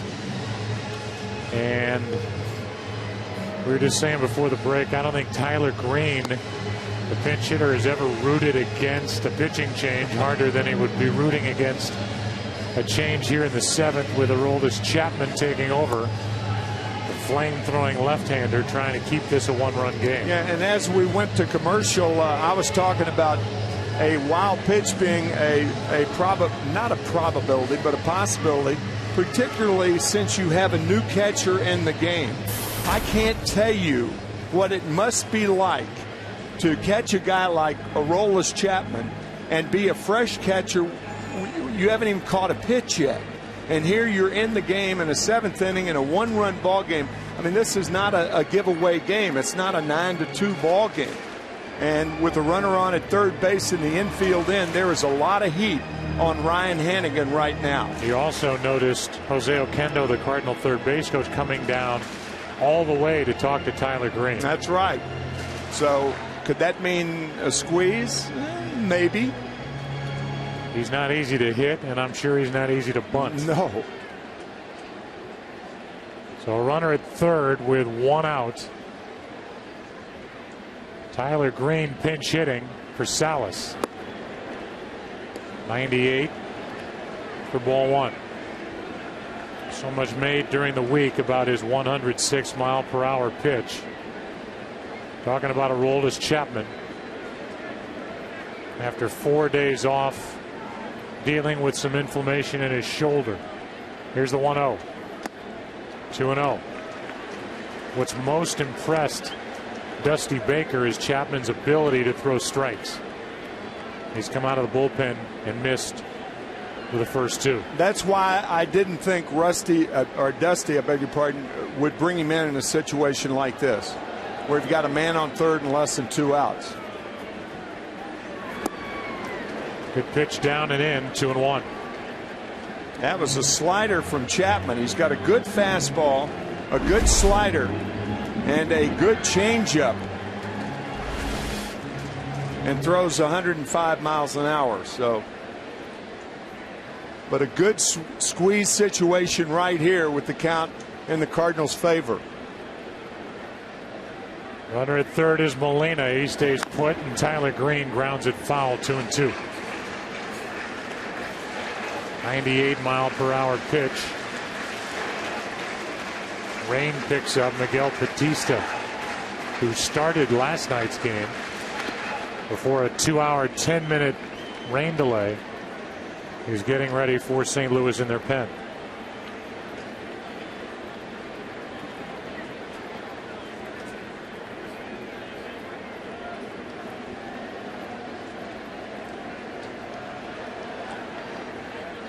Here is a 2-2. And Green able to get up and put the bat on the ball at 98, fouling it out of play. Tyler Green's been up and down. Shortstop can play second base. They've made him learn the outfield.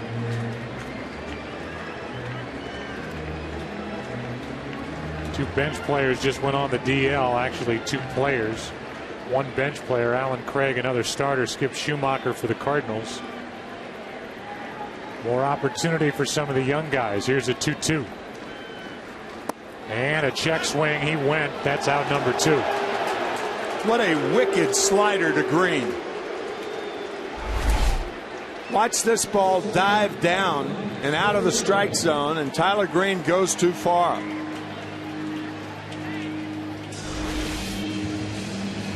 And that brings in Ryan Theriot, who is hitless on the day with a sacrifice. Trying to help the Cardinals take advantage. A leadoff double, and now with lightning in the area. I think with the weather last night, the umpires aren't going to wait too long this afternoon. And that flash of lightning seemed like it was right here. Oh, man.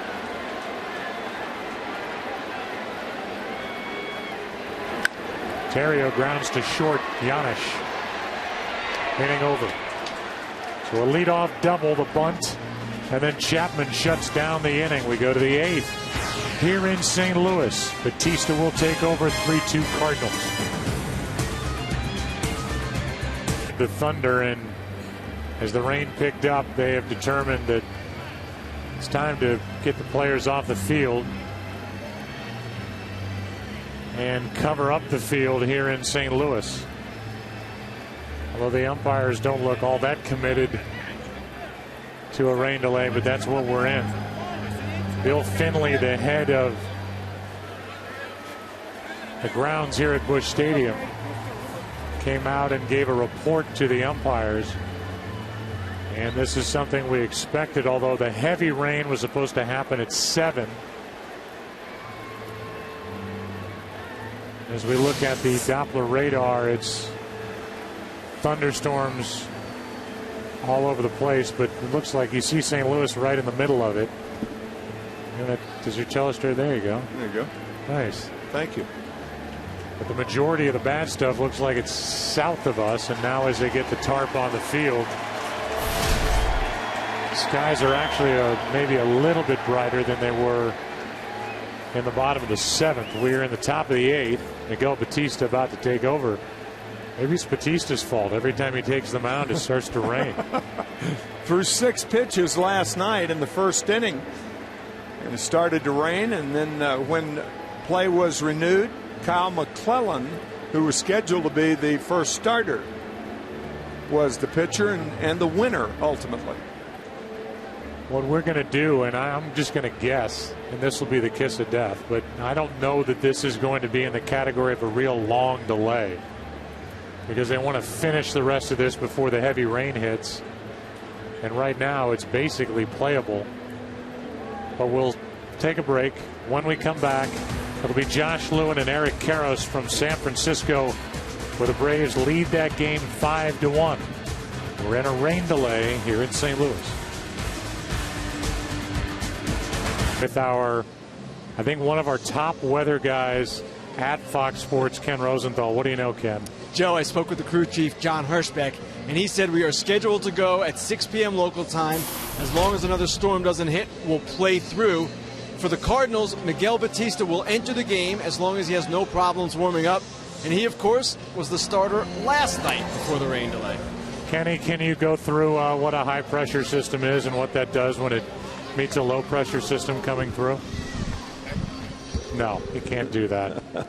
He's, in fact, I think he just disconnected his mic. Yeah. It's just south of us, and so you can see a lot of the heavier rain, and the storms are south of the city of St. Louis. We're right in downtown St. Louis, and Tim and I are still here, and we are in the 8th inning of what is a good game. Great game.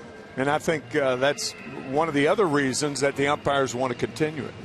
So, by means of a scoring summary, we will give you some of the numbers, and we'll show you some of the highlights as we get ready and prepare for this top of the 8th. Lance Berkman hit a double and then eventually scored on a base hit by David Freese, made it 1-0 in the 3rd inning.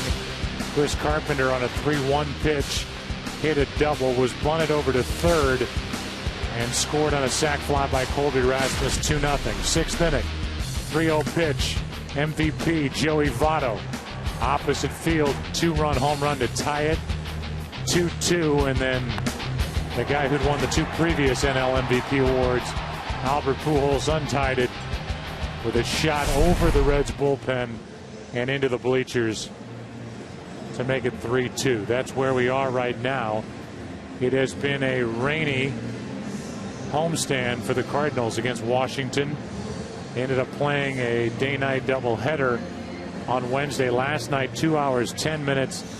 And if this game does resume at 6 o'clock, it will end up being a 42-minute delay. That means 5 hours, 3 minutes of broadcasters talking about absolutely nothing here at the press box level.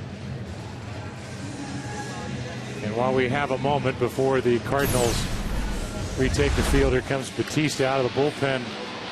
We have our Just for Men Keep Your Edge spotlight. It was the 2-run home run by Joey Votto to tie the game. And then Albert Pujols untying it moments later in the bottom of the 6th. Just as Votto and Pujols give the Reds and the Cardinals the edge, you too can keep your edge with Just for Men mustache and beard. I think what's running through some Cincinnati Reds fans' minds right now, Joe, is whether Aroldis Chapman will answer the bell again in the bottom of the 8th inning. With the 42-minute rain delay, with what Dusty told us before the game, it's doubtful, but perhaps Chapman will be back out there.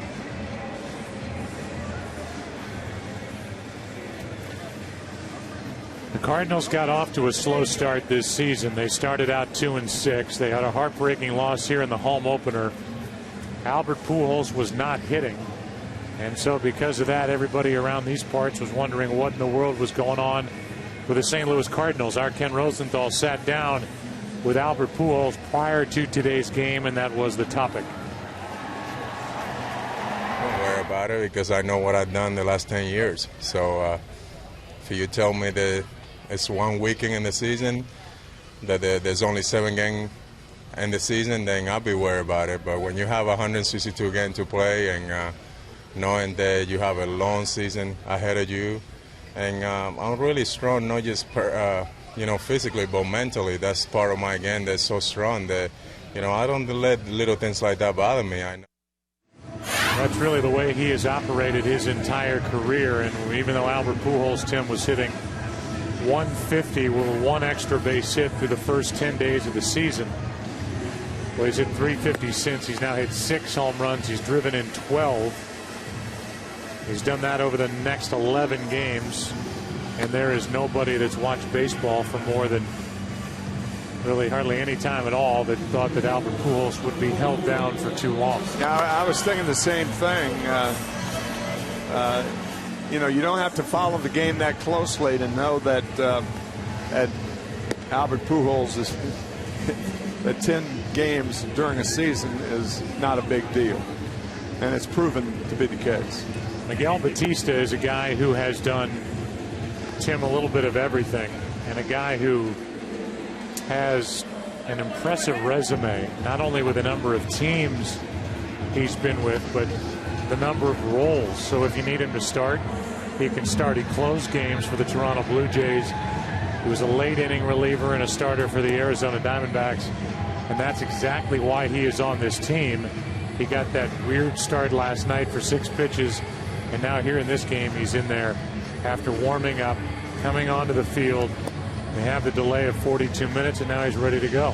31 saves in 2005 for the Blue Jays, and then 5 years before that, or 4 years before that, pitching so well for the Diamondbacks in their only World Championship season when they beat the Yankees in 7 games in the World Series. He's 40 years old. It's his 24th professional season, his 22nd domestically, and he is ready to go. In fact, in that Game 7 in Arizona, if you folks may remember, Miguel Batista pitched the 8th inning before Randy Johnson and came in and got the win for the Diamondbacks in that remarkable game where Luis Gonzalez hit the broken bat single against Mariano Rivera to win it. It is officially a 42-minute delay, and Ryan Hannigan, who was involved in a double switch in the bottom of the 7th, gets his first at bat, takes a ball, now a strike, and it's 1-1. Batista first was with the Expos organization, came up initially with Florida, and he's been with the Cubs, back with the Expos, Kansas City, Arizona, Seattle, Washington last year, and now his first year in a Cardinal uniform. The count goes to 2-1.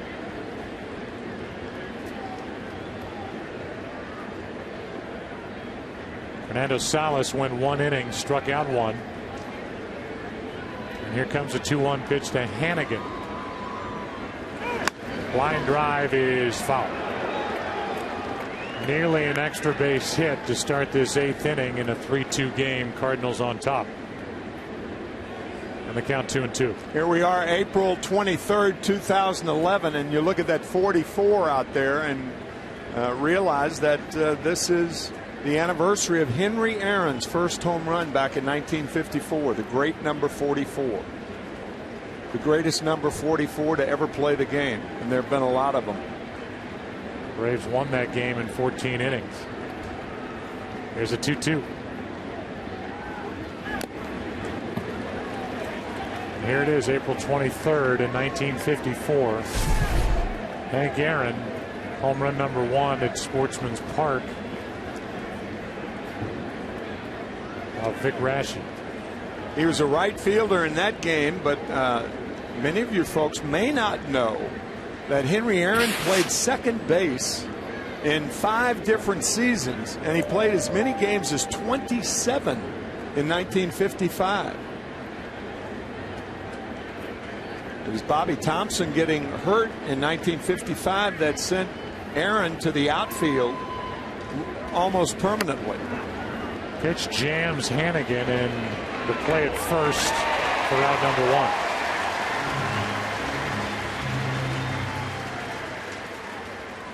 So Batista, after that long layoff, gets the leadoff man, and now Drew Stubbs will be the hitter. Joe, this is also the anniversary of, unfortunately, the death of David Halberstam, who wrote the Pulitzer Prize winning author, who wrote the great book October 1964 about the Yankees and the Cardinals and the great Cardinals World Championship in 1964. He was a dear friend, and his wife Jean sent me a very, very touching card about a month after David died. I'd called and tried to get in touch with her,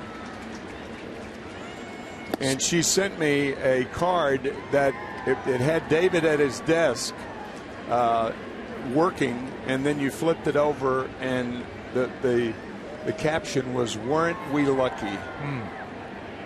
Wow. And I should say we were, to see the brilliance of a David Halberstam. Freese got a big bounce and then threw it away. Looks down at his hand as if the ball might have been wet when he took it in, and that puts a tying run at second base with 1 out on an error by David Freese. I would imagine that's the case. David Freese has made some good plays, sparkling plays at third base today, and one would imagine that the infield is wet, so you can look for that. Ground balls for the rest of the game. Cardinals commit their 15th error of the season. By way of a contrast, Cincinnati has committed only 9. The Reds, who last season set a club record for fielding percentage. It's a very well balanced team and a team that plays good defense on Cincinnati's side, and the Cardinals have struggled here out of the gate, catching it and throwing it. Here's Brandon Phillips, and he could tie this game with a hit.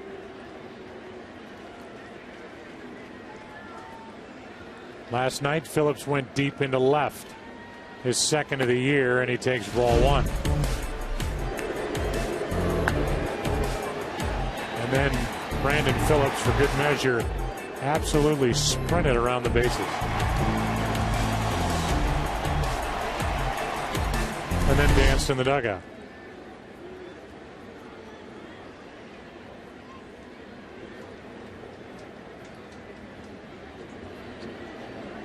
Runner at second, one out, and a strike makes it 1-1 on Phillips. During the rain delay, he was tweeting, and then after the game at Dat Dude BP, I think that was probably our toughest loss of the year so far. Great game. You beat yourself. There's always tomorrow.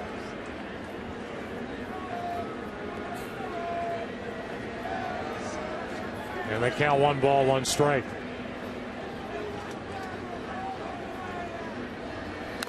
Strike 2.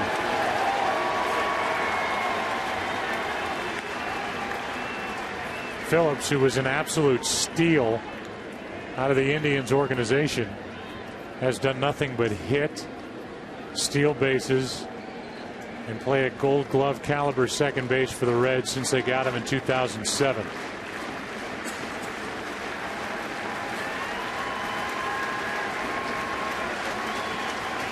Good player.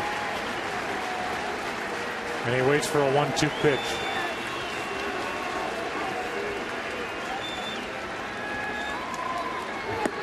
And strikes out, 2 away.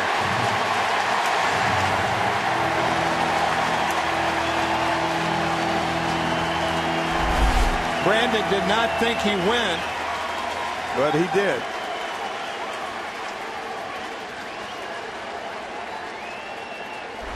So the strikeout with first base open, 2 out. The Cardinals are going to intentionally walk Joey Votto to pitch to Johnny Gomes. Normally, managers are reluctant to walk the go-ahead run, particularly in the late innings, on base. But here, it's very clear that you do not pitch to Votto. No chance.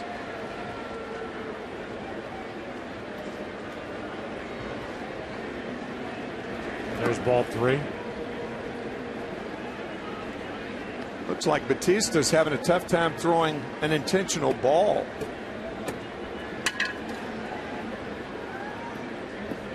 Guides that one in there, and it's 2 on, 2 out. With Johnny Gomes coming up. Gomes so far in this game, all against Carpenter, was 0 for 3.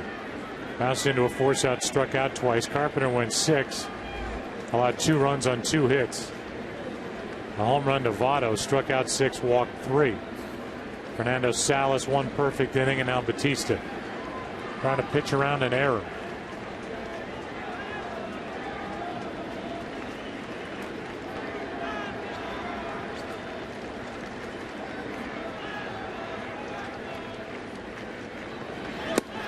Strike 1.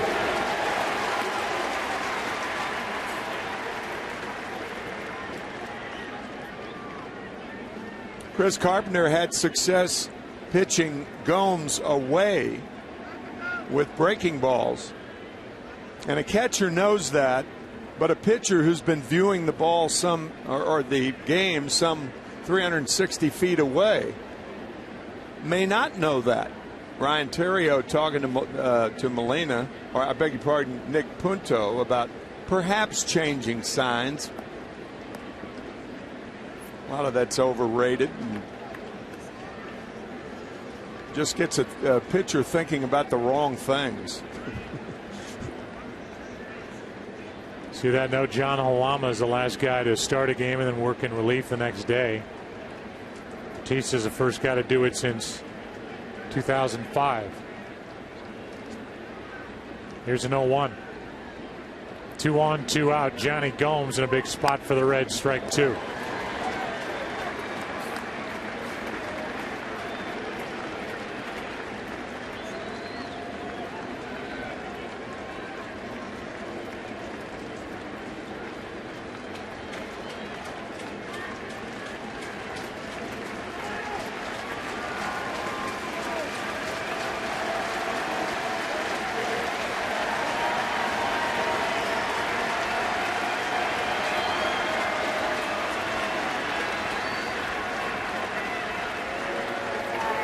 That'll load him up. Pitch got away from Batista, and the bases are loaded for Jay Bruce. I'm sure Miguel Batista wishes he did not wipe his pant leg before he threw that pitch. A lot of times a catcher will give a sign and say it's a curveball. When you wipe on your pants, that means you subtract one. And I think that's exactly what he did. He wanted to throw the fastball inside and ends up hitting Johnny Gomes. It's the wipe on the left pant leg before he threw the pitch. Before he can't do it now because it'd be a balk.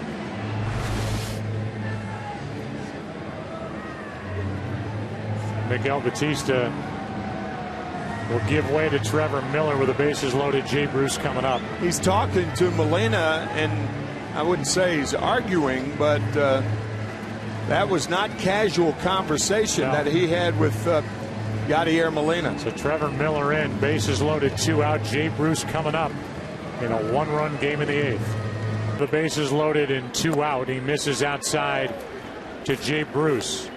Bruce is 0 for 3. It's a 3-2 St. Louis lead, top of the 8th inning.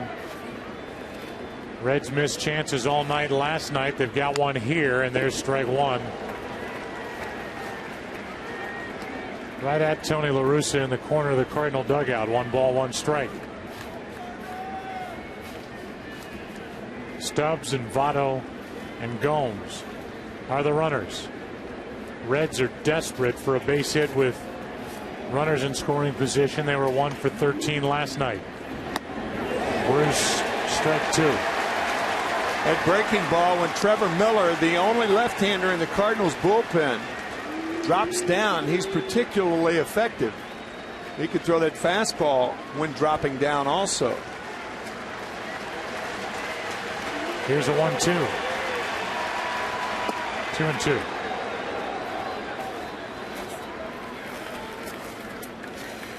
Ryan Franklin, former Cardinal closer, is getting loose in their bullpen. But right now it's Jay Bruce and Trevor Miller. The 2-2. Full count. And there's Ryan Franklin getting loose. Everybody will go. Tying run at third, go ahead run at second with 2 out. Here it is, and he walked him. Tie game.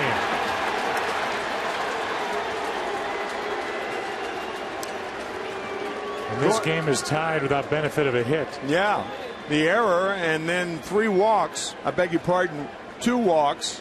1 hit by the pitcher on an 0-2 count.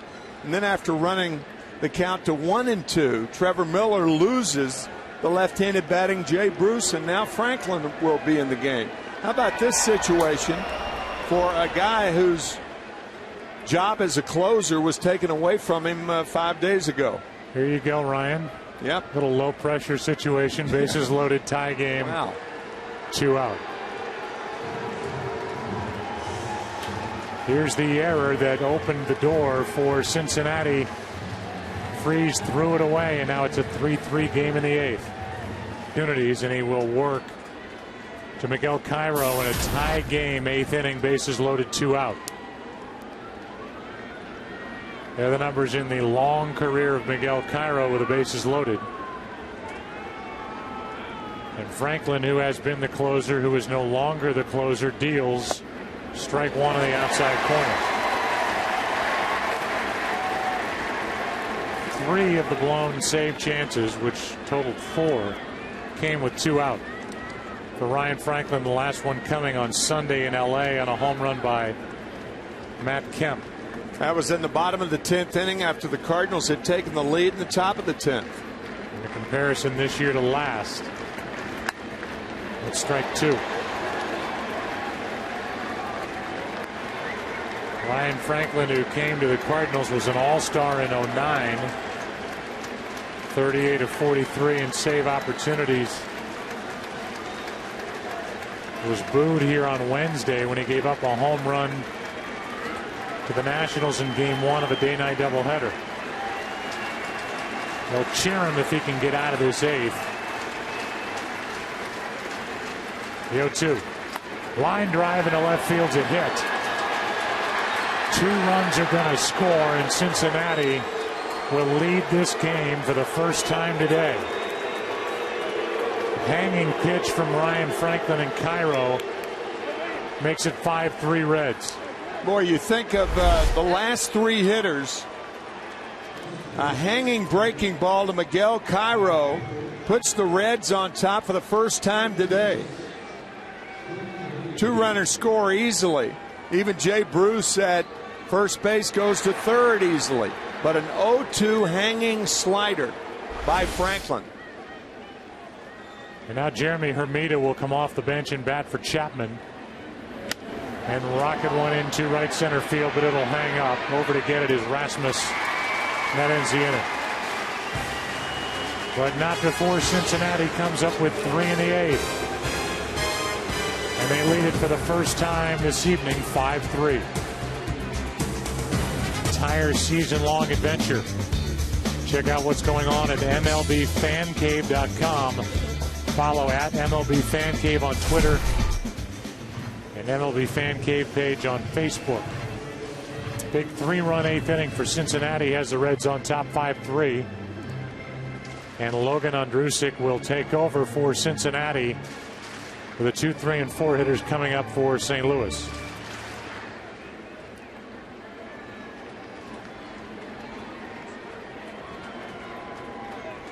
Colby Rasmus first up. Ball 1. Rasmus has a hit, a stolen base, a sac fly. Pujols will follow, and then Holiday. 5-3 Reds in the 8th. Ball 2.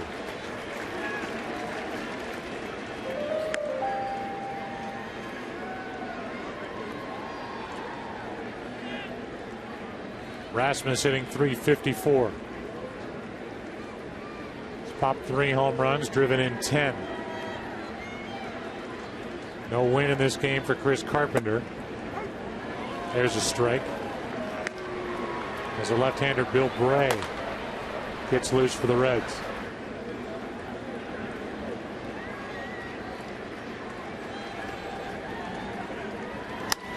There's one into right for Jay Bruce. 1 out. After the rain, you can almost feel that heavy air coming into Busch Stadium. That ball hit very well, but just a long out for Rasmus. Here's Pujols. Homered his last time up. That was against Travis Wood, who went 6 1/3, 3 runs on 8 hits.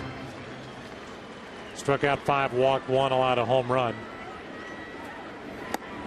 And Ondrusek fires a fastball for a strike to Pujols. You can do that with the bases empty and you're up by 2 when Pujols is hitting. Challenge him a bit more. A ball and a strike.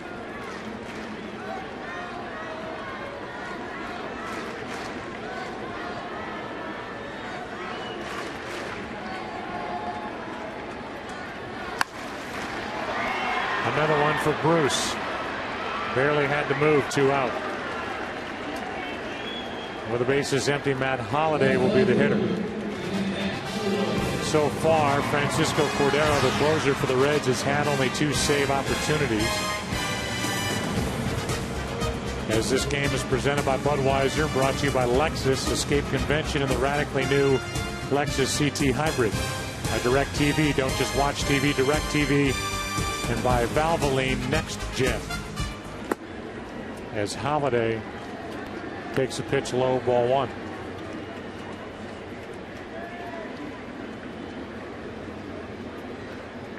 Holiday hitless in this game, started the afternoon hitting .447, takes inside 2-0.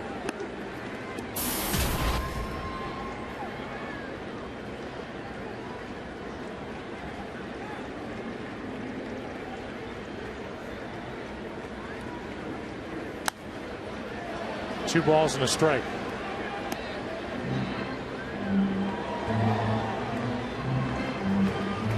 Reds have not won a series in St. Louis since '06.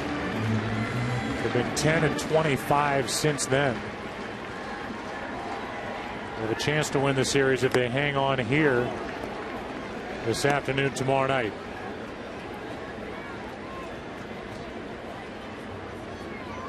Two balls, two strikes on Holiday.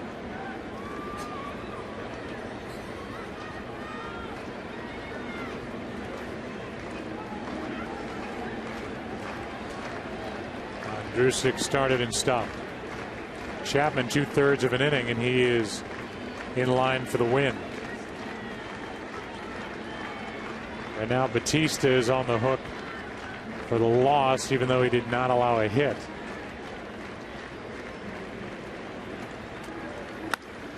Holiday into right field, and Jay Bruce ties a record. Retires all three. We go to the ninth inning here in St. Louis on a Saturday night. Reds lead it 5-3. Baseball returns next week as the Cardinals head to Atlanta to take on the Braves. The Mets take on the Phillies in a showdown between NL East rivals. The Angels square off against the Rays. Fox Saturday Baseball returns next week. Special time of 12:30 Eastern, 9:30 a.m. out in the West, beginning with This Week in Baseball. Check your local listings for the game and time in your areas. Giannis leads it off against Ryan Franklin, who allowed the two-run single to Miguel Cairo in the eighth inning to make it 5-3. Late swing and a foul, a ball and a strike on Giannis. Hey, you've heard that expression, closer by committee. The Cardinals fell behind by committee in the top of the eighth inning. And coming into this season, it was expected that the Cardinals would have a tough time with their bullpen, and it's reared its head early here for the Cardinals. Two balls and a strike on Giannis.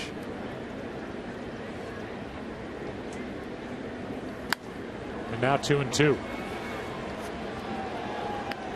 Francisco Cordero, the closer for the Reds, is getting loose in their bullpen.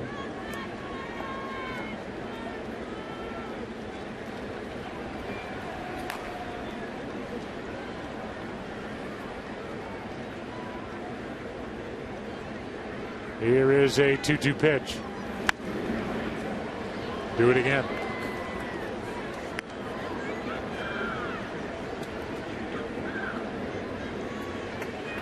Got to be frustrating for Dave Duncan, the pitching coach, to see the careless approach in the top of the eighth by three different Cardinal pitchers. It was a very careless inning for the Cardinal bullpen. You know, major league hitters are going to hit good pitches. There's no question about that. But when you throw careless pitches, when you throw 0-2 pitches that hit hitters, 0-2 pitches that hang, get ahead 1-2, and then end up walking a hitter, as Trevor Miller did, you're asking for trouble.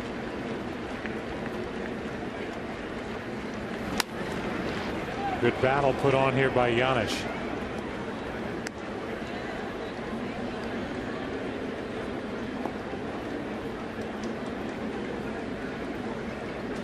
You're setting it up as best you can, and we're going to get there here shortly.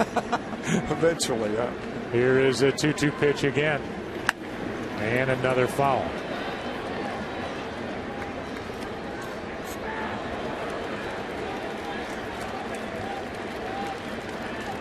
Giannis has singled, struck out, grounded out. Bats in front of Hannigan, the catcher. And then Stubbs. Squirter over to first, and Pujols will flip for the out. One away. And now it's time for the next gen right plays of the game.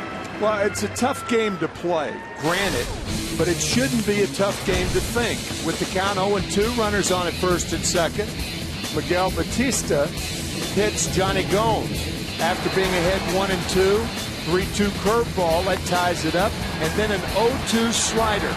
That happened from 3 different Cardinal relievers. So tonight it's falling behind by committee. And it's 5-3 Cincinnati with 1 out, nobody on, and Hannigan is 0 for 1 at the plate. Strike 1.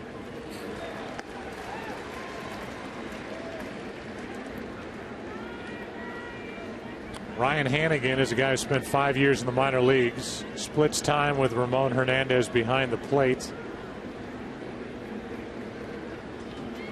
30-year-old catcher.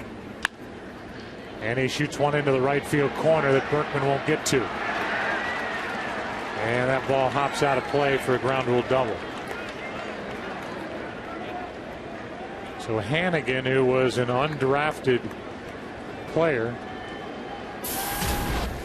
out of Rollins College, who's a very good defensive catcher, is on with a 1-out double to bring in Drew Stubbs. That's a very interesting point, Joe, because you think about the scarcity of catching in the major leagues, and here is an undrafted, a big guy from Rollins College, and you would think that scouts would sign a guy like that just on the come, that he would get bigger, that his arm would get better, bat would make a little noise.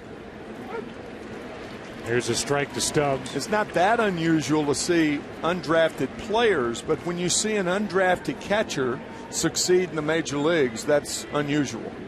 Stubbs, the guy who hit 22 home runs last year, he's already popped 4 this year. Gets out of the way of ball 1 inside. One of the best compliments you can pay any major league player is when you call him this guy. We started off in the opening tonight, or this afternoon actually, talking about Joey Votto as being this guy, and you said that guy is the guy who won the MVP award last year. And players refer to hitters when they say that guy can hit or this guy's a good player. So guy in baseball is a pretty good term for anybody. Stubbs is one of the better young players in this league. He can run, he's got power, he's jammed here. Hannigan is going back to the bag for some reason, and out at first base is Stubbs. He's hitless on the day, and the batter will be Brandon Phillips, which gives these fans, those who have remained after the rain delay of 42 minutes, a chance to boo Brandon Phillips one more time.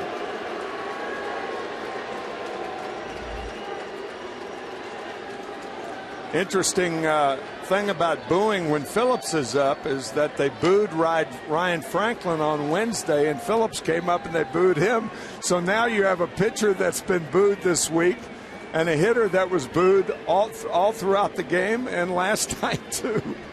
So healthy boos are spread around here this week. And Ryan Franklin was not too pleased with being booed after giving up a home run in the first game of that day-night doubleheader on Wednesday. And he took the Cardinal fans to task, basically saying, yeah, they're supposed to be the best fans in baseball. Yeah, right. Then thought better of it, called up to the press box and said, look, I'm just frustrated. And who can blame him? A guy who has really been successful here for the Cardinals and has had a rough start.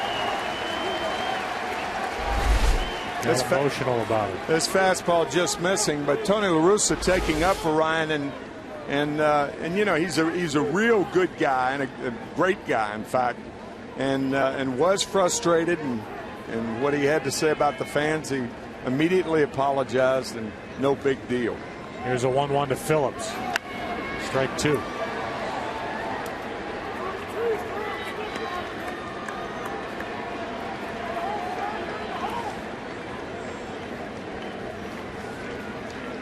Joey Votto on deck. St. Louis in the bottom of this ninth inning will have Berkman, Freese, and Yadier Molina against Cordero.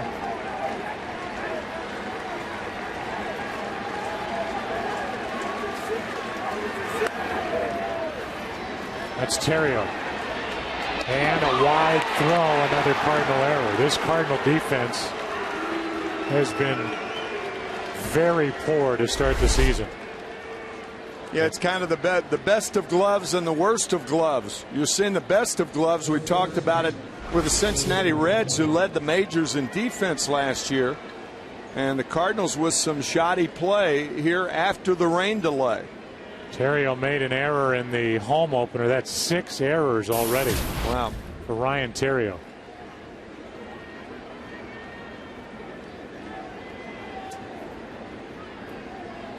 And it's first and third, 2 out. And Votto takes a strike. Dave Duncan, the pitching coach for the Cardinals, preaches pitch to contact. Well, that works when you've got good defense up the middle. And the Cardinals in the middle infield spots have got to figure that out here in a hurry, because it has not been good. Broken bat, tough play. Freese, what a pickup. And that's a good play to end the inning. Go to the bottom of the ninth inning. Cardinals coming up against Cordero. Berkman will try and get it started with St. Louis down by 2. Over Francisco Cordero. That's a luxury for Dusty Baker. He's 2 for 2, so he's been limited in save chances. A guy who had 40 last year has had as many as 49. He was pitching for Texas back in 2004, and he will try and save it for Aroldis Chapman. Berkman takes over, but low ball 1. Perfect inning by Andrusik. And now it's Cordero.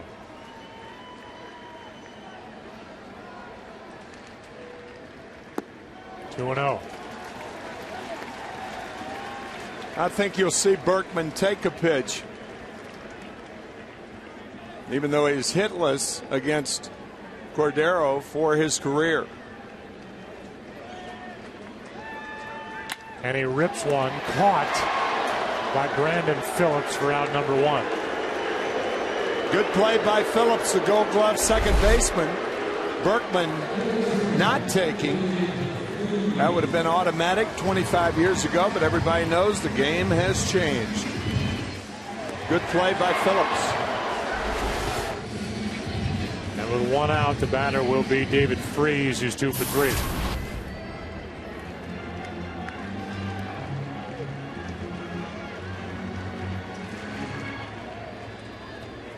RBI single back in the second. Singled again in the fourth. And he takes a strike.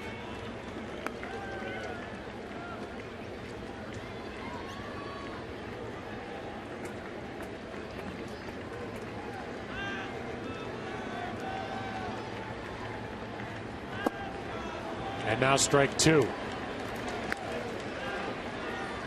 Reds trying to get back over the 500 mark, go to 11-10. Be tied with the Cardinals at 11-10 if Cordero does his job. And here comes an 0-2 pitch. Ball 1.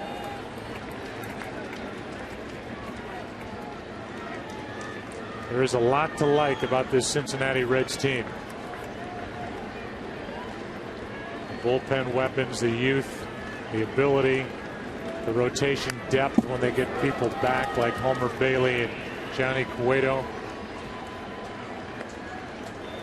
Bench is being tested with the sore shoulder of Scott Rowland.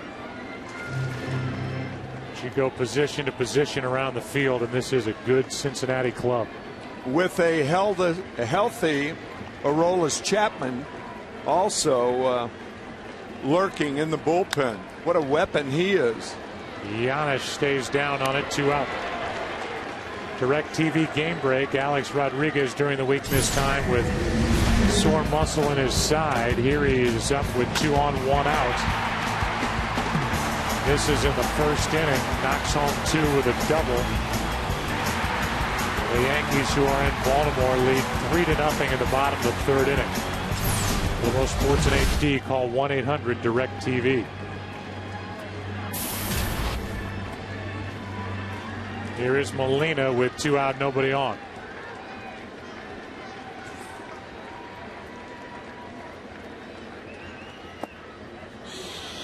Strike 1. Yadier Molina's 1 for 3.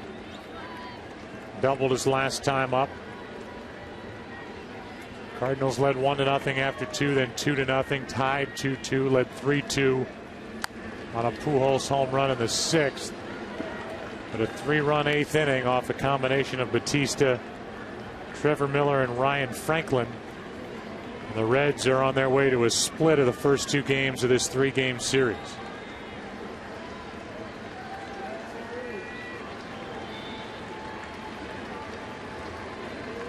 Here's an 0-2. Ball 1. That's a Missouri fastball. He's not going to see that one again. That slider's going to go back out off the plate. He did see it again. Nice Here call, is Joe. Cairo. And the game is over. Cincinnati wins it a final of 5-3. And they split the first 2 games of this 3-game set. We'll come back on the other side of the break.